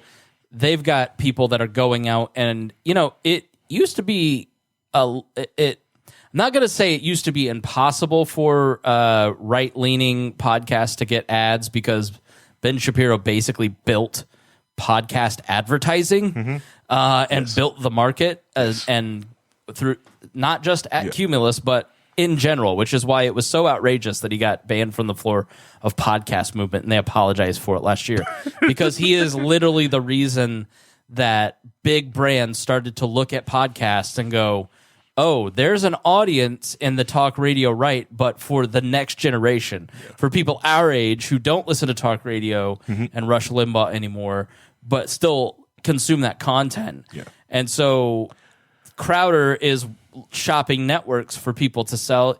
You know, what his job is, he brings the crowd. What we do is bring the crowd, and then somebody like Jordan, who can't get advertisements on any platform, says, I need a crowd. I got a product. Right? And I say, okay, well, airtime's this much, and I'll throw in an appearance on the show. Yeah. And then that's how it works, basically. So because like a lot of people was so Tim Pool was talking about numbers of like that, how much like they made through podcasting ad revenue so much better than YouTube and anywhere else. And a lot of people were like, wow, you guys must be because like, well, it wasn't always this way. It started the last 2 years. Yeah, that wasn't like that. Yeah, YouTube was gold for like that. Then the adpocalypse happened, but it was still you got more better ads going Google AdSense than anything else.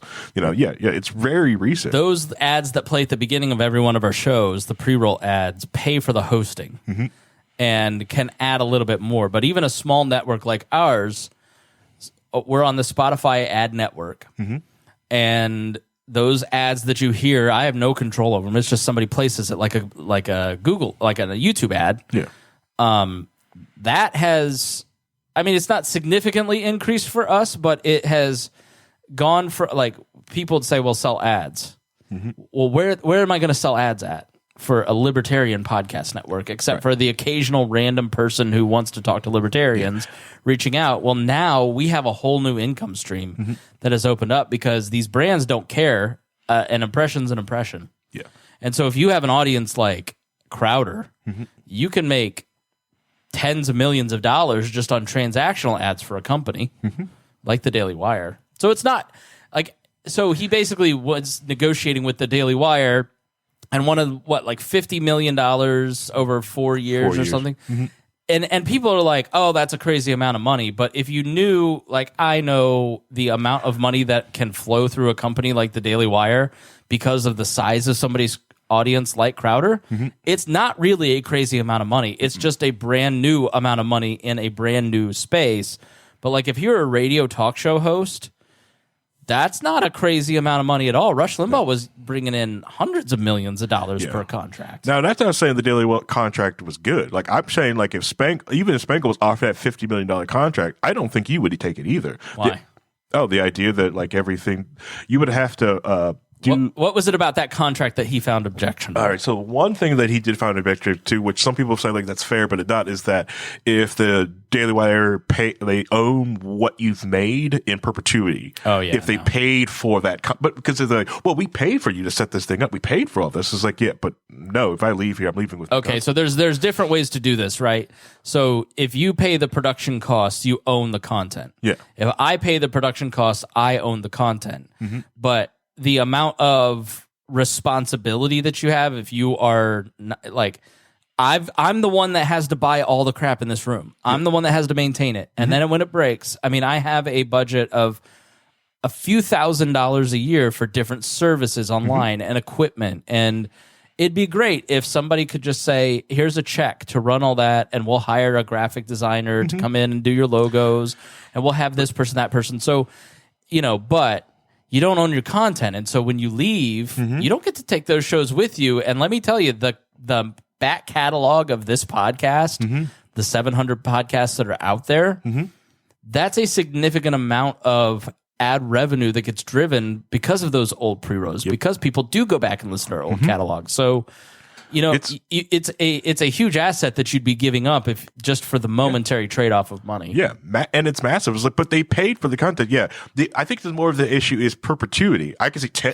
like if it has to have a limit. They're like, well, 10 years after I leave the network, you can have it, or 5 years. Right. The 5 years after leaving the network, you own my back catalog. But after those 5 years, the back catalog becomes mine again. It's the same way if like Taylor Swift or any artist, music artist, it's like, all right, yeah, you were at our record label and you used all this, but you don't own your songs. She left the record label, and wasn't it she lost access to her back catalog, had to remaster, redo everything. Re-record it so she could then use those records because Correct. she lost permission. Yeah. So and it was like that's purpose is like no. If you put it in music terms, it makes more sense than like no, I refuse to sign that crap. Yeah. That's yeah.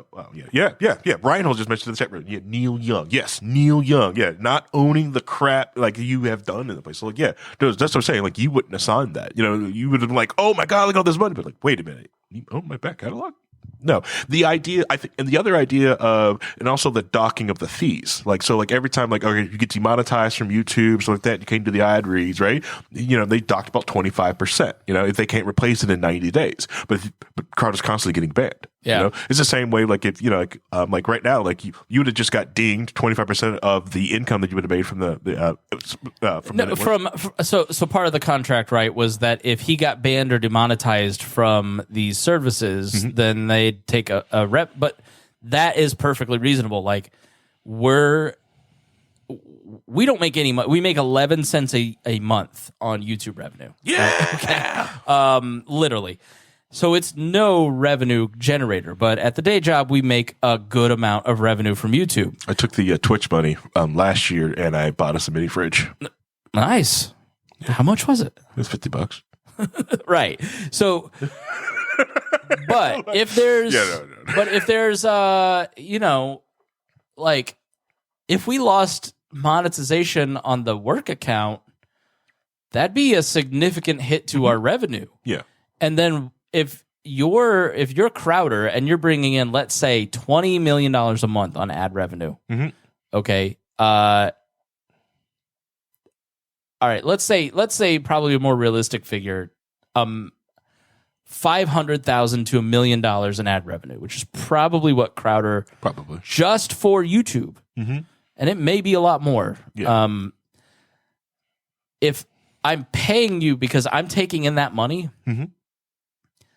I can't guarantee you more money because where am I going to take the money from, right? Yeah. Like I've already signed contracts with all these other hosts, and I've got employees that have essential functions. Like if you say something and lose a revenue stream, that's on you, bro. Yeah.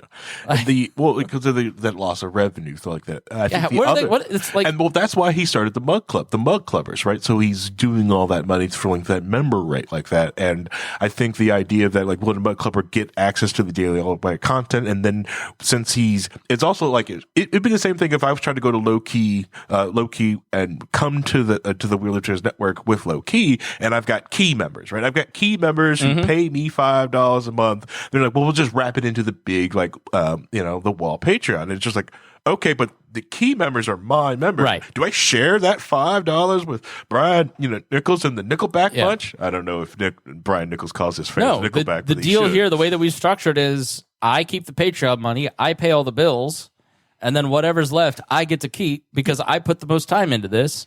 And then if you start a podcast, you start a Patreon, you keep all that money. See how he treats us, makes us keep our money from our Patreon? I don't charge Harry to be on the network. There is a certain amount of money that it costs me to have a show on the network. Other networks charge, though. They say, listen, your show costs me, which is about what it costs me, is somewhere between $50 and $100 a month to have your show on the network. Yeah. And every show I add adds money. So that's... So what he's saying is he hate the 4-hour shifts. You're fucking killing me on the bandwidth bill, but it's okay. We're doing okay. But our deal is like, I'm not going to mix money with friends. I get to keep this. I get to make a little bit of money off of the asset that I've built, but I want you to be incentivized to make money too. So like when Brian sells an ad or has a code for Thrive Market or has a Patreon, like that's all his. He's built the crowd. He should keep the money that comes with it. Right. Yeah, that's amazing when people try to give low-key money. I've either returned it to make them understand, like, hey, I need to make sure you fully understand you're giving me the money, not the network, not Spangle. It's going just to me. So when you're doing that like that. So most of the time when I do get money, I've been using it just for things I need to like either broadcast better. That's the only thing I've ever used the money for. I think I bought Vincent that microphone and and he needs another headset. Yeah. But it's maybe like that's where a lot of it and a humidifier. Right. That's basically what I use a lot of the Patreon money for. Right. Like so, but the other thing with the contract that was also bad that you wouldn't even sign either is the idea that they own his social media presence. Oh no way. See, you would have just went red line. No. You don't own my content and you don't own my channels. Yeah, they want that. Absolutely not. They got that. Because the biggest asset that We Are Libertarians has is the Chris Spangle Show RSS feed. Oh, if you sign with and if you signed with Daily Wire, you lose your biggest asset. That's theirs. Your next biggest asset is your social media presence because if you will lock me out of my own accounts and I have to start over. It's fine. That's insane. It's fine. When you leave the Daily Wire, you'll be famous. Right.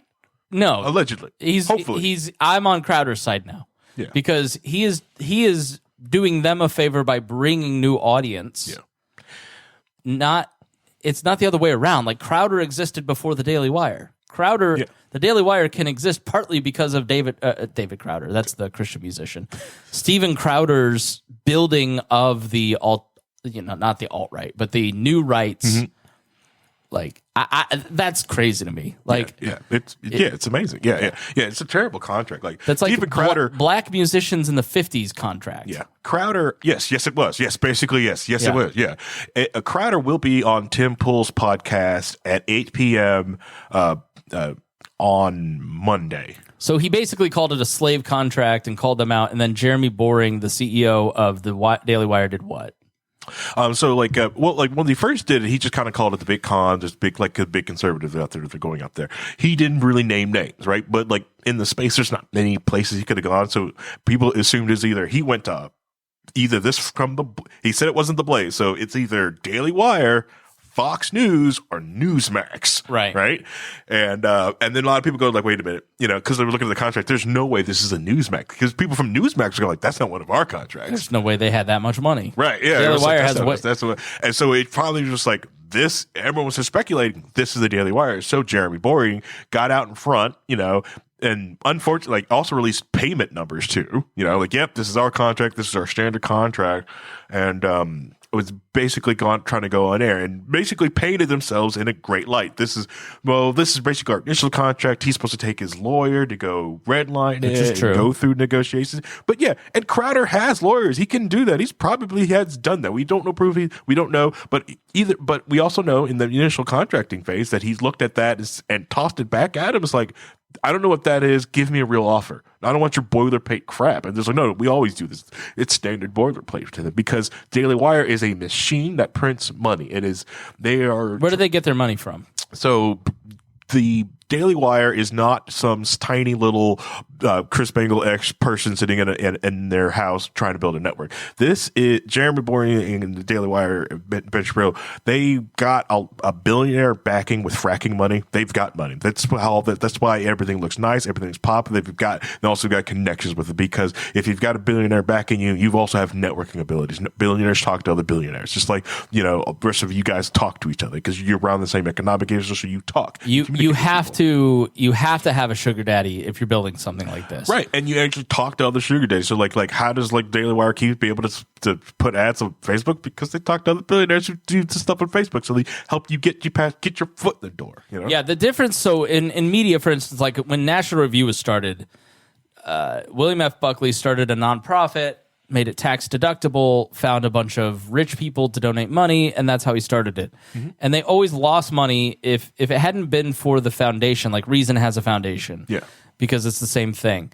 You cannot survive on advertising alone, and so your options are start a media company, and it becomes a one-man band based on advertising, like Leo Laporte and Twit, This Week in Tech, that survives on advertising, which is now struggling because he doesn't do the tracking data, which all advertisers now want in podcasting. And now he has to do memberships, and he has to get listener support, which he never had to do. But he never scaled into being a CNET, because then, Barstool's a different example. So like Barstool scaled, bootstrapped itself one at a time, did it with the front-facing camera, got some advertisers, got some few content creators, and then sold their product to sugar daddies, which now are owned by hedge funds, which is a double-edged sword because look at the Indie Star. There's like 5 people that work there. The content sucks.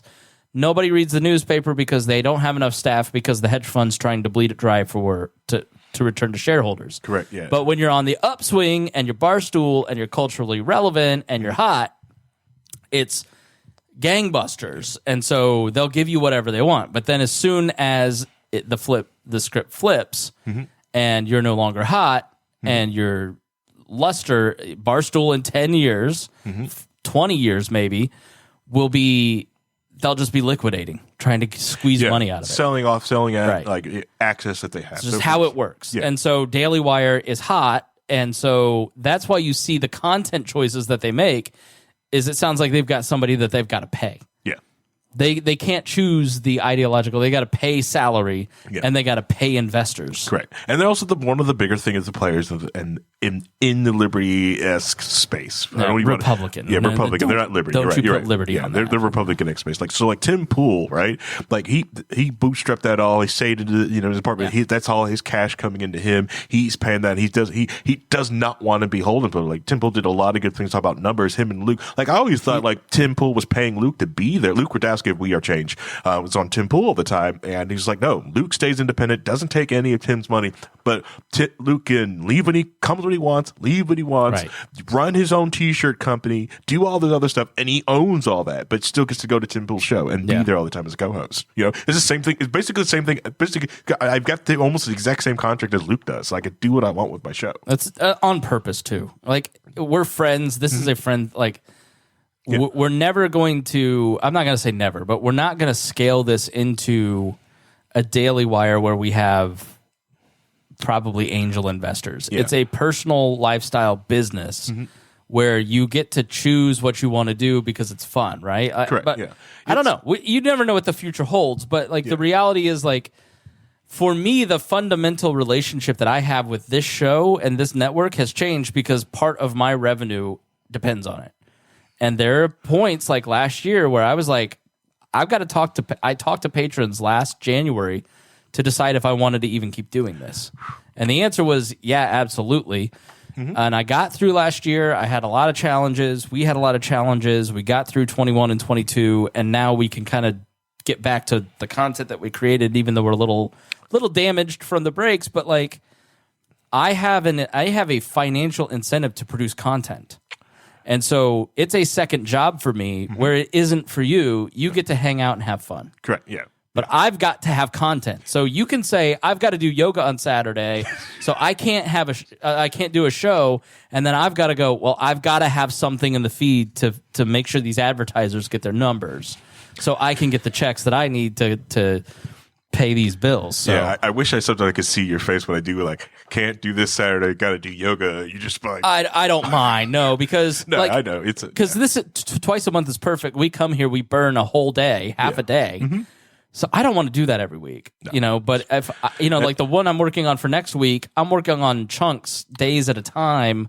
Well, we'll probably end up doing it every week once, I see 2025, if everything goes perfect, because right now everyone is seeing it. Like we've talked about this for a long time, and 2023 is being the year of the calling of the fake businesses, the Kotaku, the people who have been hubbed with hedge funds and fake ad revenue as ad sales are dropping around everywhere. Everyone, it's no like joke to anyone. Like a culling is happening, and it is shuttering a lot of like game journals and everywhere else. There's a lot of layoffs.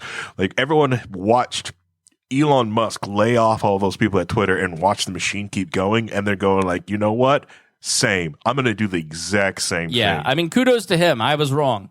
He fired all those people, and those people didn't do dick, apparently. Yeah, they didn't do anything. They don't do anything. Because it's just a microblog. So what you need, a few infrastructure engineers and some engineers to work on code. Yeah. What else you need? And an IT support staff. That's what needs to get that thing up and going. Everything else is just fluff. Yeah. You don't need like 15, like you don't need a 20-person HR department. You can outsource a lot of that stuff. So what has Tim Pool said about it? What the upcoming like ad apocalypse or the Daily Wire thing? Start with Daily Wire and then talk about the apocalypse. So like he had, by twist of fate, had Candace Owen on Friday. Was it Thursday? Right? Which I despise. Candace Owen. Didn't watch the show. I'm sorry. I despise Candace Owens. Yeah. I can't stand her. I can't stand her. I just can't stand her. So I haven't watched that episode. I've seen some clips, but every time she talks, it's just can't stand her. But they're going over it, and it's because right now, like, everyone's in the space because everyone's also upset because the idea that, like, up in arms that Crowder recorded the session between him and Jeremy Boring. Yeah. And I was like, I can't believe recorded. I was like, listen here. I would record it, but I wouldn't release it. I would. I don't know. Unless I had something damning that need to be out there. Yeah, I wouldn't release it either.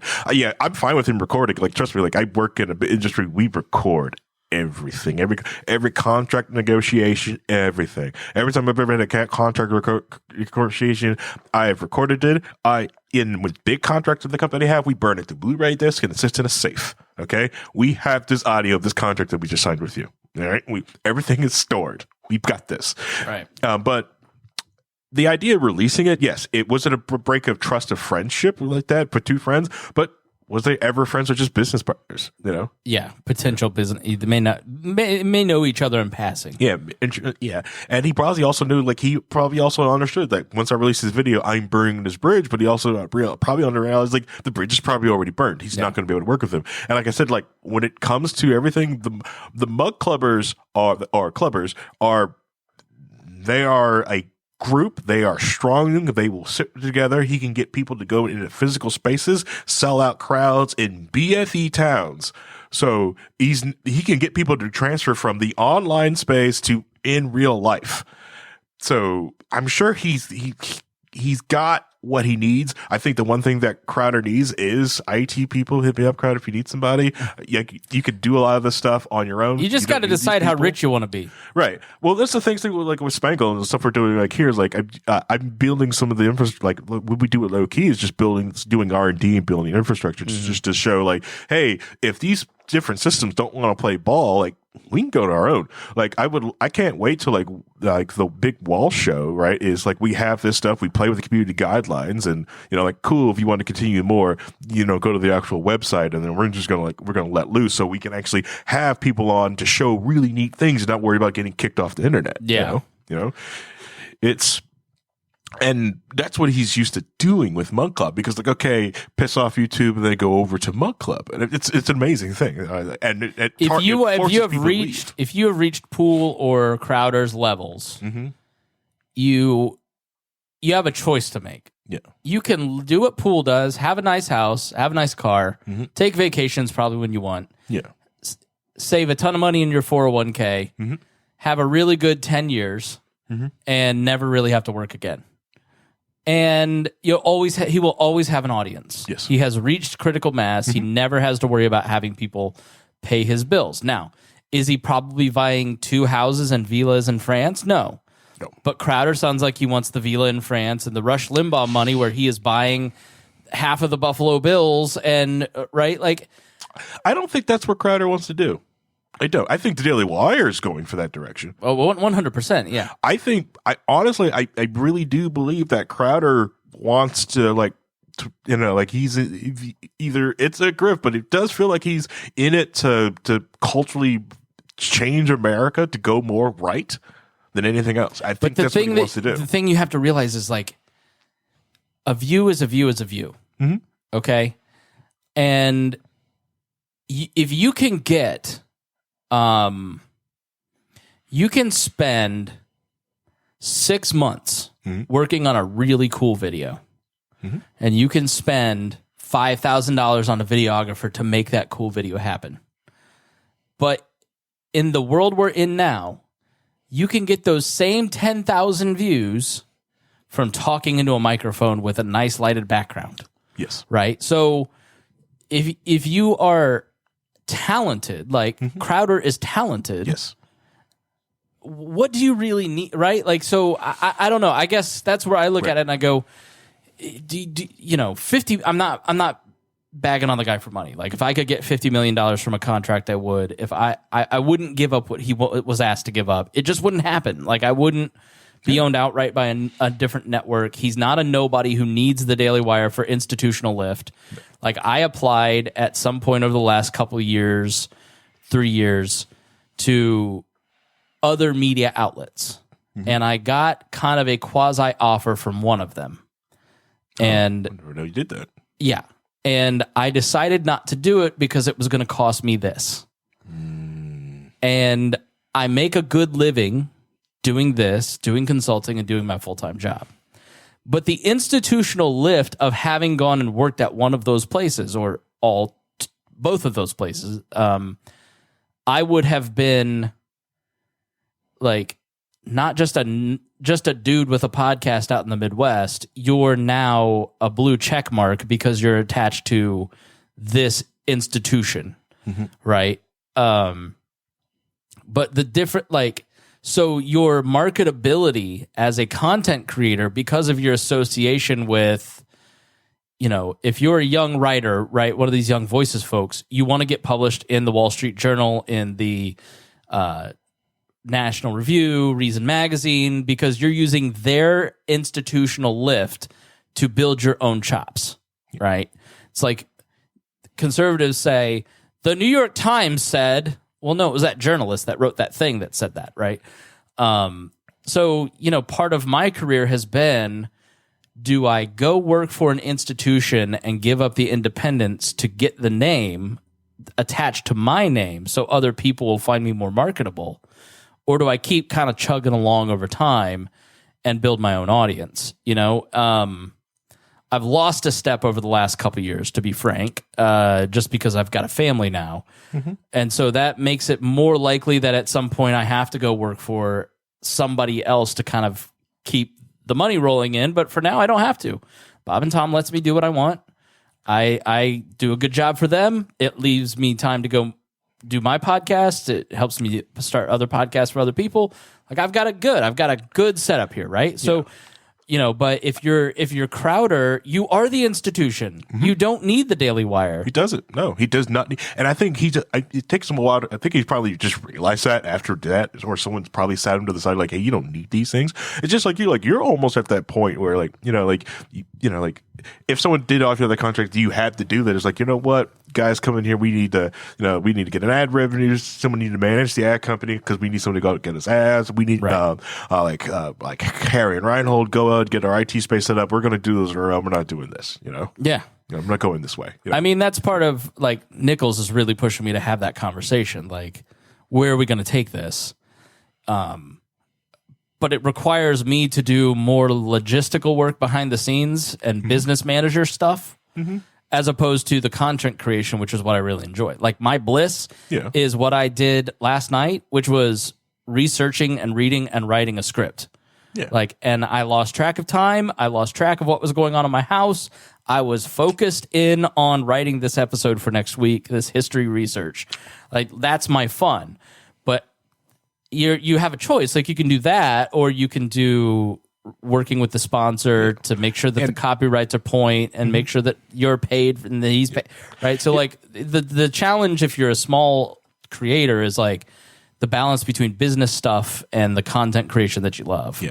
And I really do feel now that we've got the studio, I know we're talking like the numbers stuff in front of people, but I think now that we've got the studio and this ad apocalypse is going to go through and get rid of the fake stuff, right? And then next year, 2024, getting close to the election season, the real, like the people are going to check people who actually have a real crowd. We're bringing real people in. And I feel like we could probably get a little bit more here, and that will allow you to think about putting more into this. Yeah. And the idea of hiring that business manager, so you don't work for that business manager. That business manager works for you. I'll be mostly debt free by the end of the year. Yeah, and that will be a huge blessing and a lot of work. And that means that frees cash up to put it into other stuff. But you know what? When it comes to the adpocalypse, so basically what's happening now is all of these. There's been a rush to content for the last 5 or 6 years, especially post pandemic. Yeah. And streaming services. Right. So like in the podcasting world, you see like all of these people who you're like, Jamie Lee Curtis is doing a podcast because all of these major investors and hedge funds are putting money into buying people who can gather a crowd quickly. It's the same as the movie industry, right? Like, so the movie industry is showing you Top Gun 48 because they know that you're not going to go see Harry and the Devil Dance in the moonlight, right? Because you don't know what that's about, but you know Top Gun's going to be awesome. So, you know, all these actors, like Ben Affleck is starting his own studio, I think, with Matt Damon to like make movies. So you're just making movies for the love of making movies, and we don't care about making that much money. As long as everybody gets paid and we have enough to keep the business going and make the next movie, cool. But we're not trying to make Marvel's Avengers 87. You know, and so because we are libertarians, and I've been very intentional about this, we've never lived off of ads. Ads are really nice when we get them. They can help fund, you know, other things, and they can be a nice payout for our hosts, but we have never depended on ads. We have always depended on the audience that we bring. The audience that we bring has shrunk a little bit over the last year, and that is my fault. But it's still enough. We still have enough patrons to make sure that everything's paid. And we're now getting the content to a point where we know how to create a crowd. We know how to bring people to this podcast and stay interested in it. You know, adjustments have been made, and now we can get back to where we were in 2017, 2018, right? Yeah. Our biggest numbers ever were 2020. And we'll get back there in 2024, right? So the other thing that's happened, so what's happened in the podcast industry is you have the majority of people are like us, workhorse podcasters that do it for the love of the craft. And you see like 4 million podcasts, 2 million podcasts, 75% of those are not producing episodes and not non-existent, right? And then there's a smaller number like us who are kind of the workhorses, and then there's like the elite of about probably 600, 700 podcasts. It's less than 1,000 podcasts that get all the headlines. They get all the attention, the Joe Rogans, the How I Met Your Mother Bear House guys, whatever, right? Like there's less than 1,000 of those. And I'm on 2 of them, by the way. With I manage one of them and I'm on another. We are in the top like 1,500 for the Chris Spangle show, which is still a huge accomplishment. Yeah, it's huge, yeah.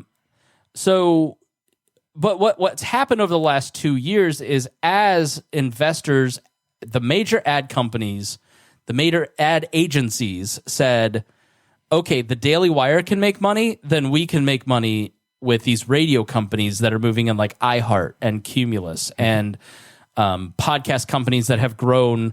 Like Amazon's now starting a podcast company. People are now creating content. So like a lot of like the mid-tier to lower upper middle money investors kind of said, well, if movies aren't being made, we can, for a fraction of the cost, make a podcast with the same with the same writers, the same actors, but scripted, and make the same amount of money that we would with a major release, but have way less overhead, way less, so that's why all this money's kind of moved in to build all this new technology. That's why we went from never being able to get any of our revenue from ads to now ads paying a significant amount of our costs. And like, frankly, last month I was able to pay off a credit card because we had 3 advertisers, right? So the guy that was on today paid our internet bill. I'm going to give Harry cash for the next 3 months of internet because he was here. So, because we have gathered a crowd and we have an audience, and we ran a test, and these people came to me, this major advertising company that advertises all over the place, and they ordered 1 episode of 3 of our shows. And I said to them, I will do this, and I will take your some $100 or whatever, but you're asking for 1 episode. I don't know what that's going to do. Advertising requires repetition. Yes. And this audience did so well with that tiny, tiny order that we secured a longer, bigger run this fall when that big ad agency wants to do it. So a mid-tier podcast. So I was told 2 years ago, oh, you've only got these tens of thousands of downloads for your network, there's no ad agency that's going to look at you. And you have to be in the hundreds of thousands a month. Well, now it's like they're going, well, if we get 35 of these that are in the right demo we want, then you're in the hundreds of thousands, right? So these ad companies have hired a bunch of staff. So there's all kinds of revenue coming into podcasting, but there's a bunch of companies that like people have pumped investor money into to try and be the Facebook of podcasting. Yeah. And they're all about to collapse. Correct. Yes. So, like there's a company here called Casted, and I'm not casting aspersions on them. There's a company called High Alpha that invests in homegrown companies. They've put a lot of money into this podcast host, and it's going to be sink or swim time for them. Are you offering a different enough product at a cheap enough price that enough people, when they go, you know what, I had this podcast, I did it for a year and a half, I've got 35 episodes, I've been paying this bill for $60 a month to keep this out there. Money's tight, I got to cancel it. Right. And when all those cancellations tumble in this year as we go through a recession, you're going to see podcast company after podcast company kind of dry up because we've ended the merger. So what happened over the last 2 years was mergers and acquisitions.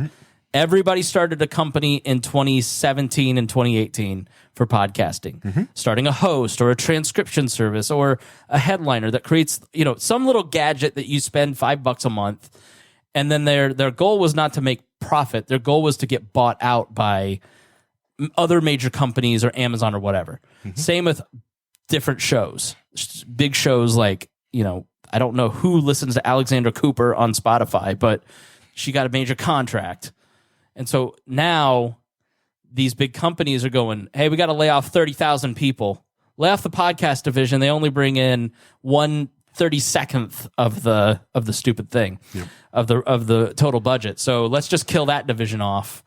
And so you're going to have all these companies that got bought out start shutting down, companies that are in the early stages of starting to shut down. You're going to have... So you're just going to, it's like basically social media 2008, 9. Yeah, 9. And you're going to end up with, in about 3 years, 5 or 6 companies that control podcasting. It's going to be Spotify. It's going to be Amazon. It's going to be Libsyn, which I think is owned by a major conglomerate. It's going to be, that's why I'm on Megaphone. That product's not going anywhere. Yes, I go. Yeah, right. Yeah. But like we were on Fireside, which I loved, but Fireside's not. I mean, they're not evolving, right? They're not stable, right? Yeah. So, but the danger of that is those 5 companies now control distribution and advertising and start implementing brand safety and start controlling what content you get. And so podcasting is like 10, 15 years behind where the social media craze was. And we will get to the point where when we're in the middle of doing a freaking gun episode, you'll just see your podcast episode disappear. It's happened to people like Pete Quinones, where their episodes just are gone off of Spotify. Yeah. But that's why Adam Curry, who invented podcasting, has started the Podcast Index and Podcasting 2.0 to like build an infrastructure that creates an insurance against that. Correct. Yeah. Like RSS feeding and doing like that from the site. That's why like putting in the email list, because you can get the RSS feed pure from that and from that. Or just as a fact, like I think before, like, just in case anyone decides to like, because it's going to probably happen this year or sometime like that. Someone's going to go like a blockchain-based podcast distribution. Don't do that. We actually have a great technology if you want a decentralized way to share podcasts or videos around. It's very complicated. It's not. It's what is it called? I just lost it. I'm having a brain fart right now. I know. Well, stay tuned, because the reality of this is that 4 years ago, there was no way that I could consider doing this full time. But now we're at the point where, as long as you live a life that is not Can I afford to get you to go full time? We'll see. That may take 10 years, but it all depends on how many people join the Patreon and what kind of show we can build and how many funding mechanisms. It really just comes down to the crowd supporting us. Yeah. Like if you love content creators, if you've listened this far, 2 hours into this stupid podcast, you're one of those people. Pitch in $5. Yeah. It's not a lot to you, but it cumulatively means a lot to us. So. It'd be like a month of lawyers going back and forth for temperature in the office for me to go full time. I will know. Say that. Well, look, when you do shows and you get more downloads, that means I get more revenue, and you get more revenue, right? So, like, it's hear that low key holders of low key. He actually likes us. He doesn't really hate us. No, I hear all the trash that you talk. That's my coffee maker, by the way. That's not your coffee maker. But that's really what it comes down to. It's like the more, like, even if you're not listening to this show anymore, just keep it on there and keep the downloads going. Basically, what has happened in the last year is every single podcast, except for Freaks, top tier Freaks, have seen a 25% shedding of all of their download numbers. Every podcast I manage, down 25%, 10 to 25%. Big ones, little ones. It's just because the major company that now controls how podcast downloads are calculated changed one thing. And so everybody within about a month lost like 20%. So like I go back and look at episode numbers from like 2 years ago and I'm like, oh, okay. I have to remember the centralization companies have changed a couple things because the people like what's disturbed me is the amount of people that have dropped their Patreon over the last couple months. But we're going into a recession. I get it if you have to do that. But if you're listening out there, bump up your level, join, help us kind of keep growing and keep going, because that Patreon is the number one way that I judge, like, are people talking back to us? Are people interested in what we're doing? Are people, going to support us? How much time do I invest in this is based on Patreon. What the quality of the shows, all that kind of stuff. So yeah. And thanks to Mike O'Reilly for joining this month. We really appreciate it. So, all right, final thoughts. When you're going out there, just like a Spangle, like I try to explain it to him one night, like, and he would be annoyed at me, but he does, it's one of the things, like, I'm very proud, annoying him enough that he's finally adjusted. The hard road into something is probably the best road when starting something. It's not perfect, but perfect is the enemy of completion, of getting done. The idea of just because this is the hard way to do something, it's going to teach you something. So when you go to something easy or simple, that is not robbed from you. So a lot of people who did go into a lot of these podcast platforms are used to the easy button. I hit upload, everything else is done, and stuff like that. Or if you work to a network, you're not used to it. You never have to do it. It robs you of that knowledge of having to sign that up. So you are controlled by it. It's exactly right. The difference between me and most other podcasters is that I did all this on myself, all myself. So now people are paying me hundreds of dollars an hour to do it for them. And some of the people that I talk to are like, not just my day job, but like, I mean, like people that you have heard of are like, all right, I need this skill. And so if you learn Adobe, anything in Adobe, just start doing it as a hobby. Or even Canva, creating graphics. Oh, yeah, Canva's huge. Start a podcast just to get good at talking and researching and studying. Like, that marketable skill can really work out well for you. Like Excel. If you're an Excel expert, like, you could put that in your resume. Like, I'm just an expert at Excel formulas. Most companies will probably hire you just to have you on retainer. Or here's like, this is our Excel expert right here. Go ahead and do your VB magic, because it's, a lot of companies just work in those spreadsheets. But and I'm sure, and it's just going to get, I don't want to say worse, but it's going to be like that. Like, Spangle is eventually going to, mostly just do podcast like consulting, because more and more people are just like, what do you mean I can't just sign up and just hit this button? Or I don't want to sign up because now this platform is wanting everything of my product. Dude, how do I know how to edit podcasts. And so people who don't want to mess with editing and uploading podcasts, you get one for like a couple $100 a month, or $300, $400, $500, $600 a month, right? But you get 10 of those people, you've got either a great livable income for yourself or enough that feeds your family, right? So like you are like I help people start podcasts. I consult people on their existing podcast, do audits. So if you've got a podcast, you pay me to kind of like go through, and then I give you a list of here's what you need to do differently to grow. And then I edit podcasts, and I love editing podcasts because I learn from other people's shows, but it creates this great recurring revenue that you can make. And if you've got like 5 or 7 of those people, you're doing great. And so the next thing is creating a course. So I'm working on a course. So this year I'm going to have like, all right, you can't afford to hire me for time to create your podcast or do the work for you. Like, here's how I do it. Like over at podcasting and platforms, if you go to the website, you can sign up. Like I'm talking about how I'm creating all this stuff, what I'm doing. If you enjoyed this and you're still listening to this, like that's what that monetized paywall show is. Or you can join 25 and up for the WAL Patreon to get those weekly episodes where I'm just going to start talking about my podcasting career and see what ideas it sparks for you. Yeah. But Harry's exactly right. Like starting a podcast as a hobby for fun with my friends led to a great revenue stream for me and a career. But I've dreamed about working at Bob and Tom since I was 8 years old. Yeah. And podcasting and building my own website gave me the skills to do that. Yeah. Yeah. And now, over time, I have independence. So, insurance would be it'd be a problem with insurance if I left my day job. But like, I could, if I got laid off there tomorrow, I could survive. Like, we'd be okay. Some of the it's going to get to like the weeds of small businesses. Some of the small businesses accounting information that you have, they have small business health insurance pools for people. For small single-person companies.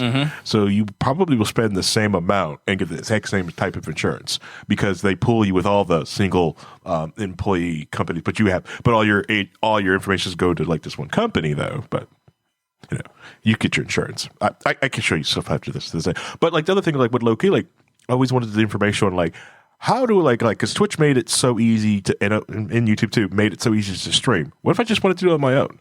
So that's what Loki did. We spin up a server, figure out how hard it was, how difficult it was, what do we need to do that? And then it's like, okay, what if we wanted to build a Netflix or something like that, put things with paywall? Yeah, we can figure out how to do that. Yeah, we did it. We've got it. We've got it sitting here in the back burner, but we just wanted to know how to do it because if we ever do it, we'll probably do some with the easy button, but we want to make sure that we're not beholden to whoever we went with easy button and go like, what are you going to do? Leave? Boop. Yes, we own the domain. All that I've ever wanted for us and for myself is just freedom. Is just I have a great place that I work. I get a lot of freedom. They're awesome to work for, but they also control my schedule, and I have to wake up at 5:50 every day. So it's like all I've been working towards for the last decade has been freedom, and it's totally possible. And in the internet age where there's the ability to kind of get into this stuff and start working at it, you eventually get good enough that people will listen to you and pay you. So, all right, thanks so much for joining us here. Please support our advertisers. Please support us on Patreon. We really do appreciate it. And I hope Harry one day can have a $50 million contract with the network.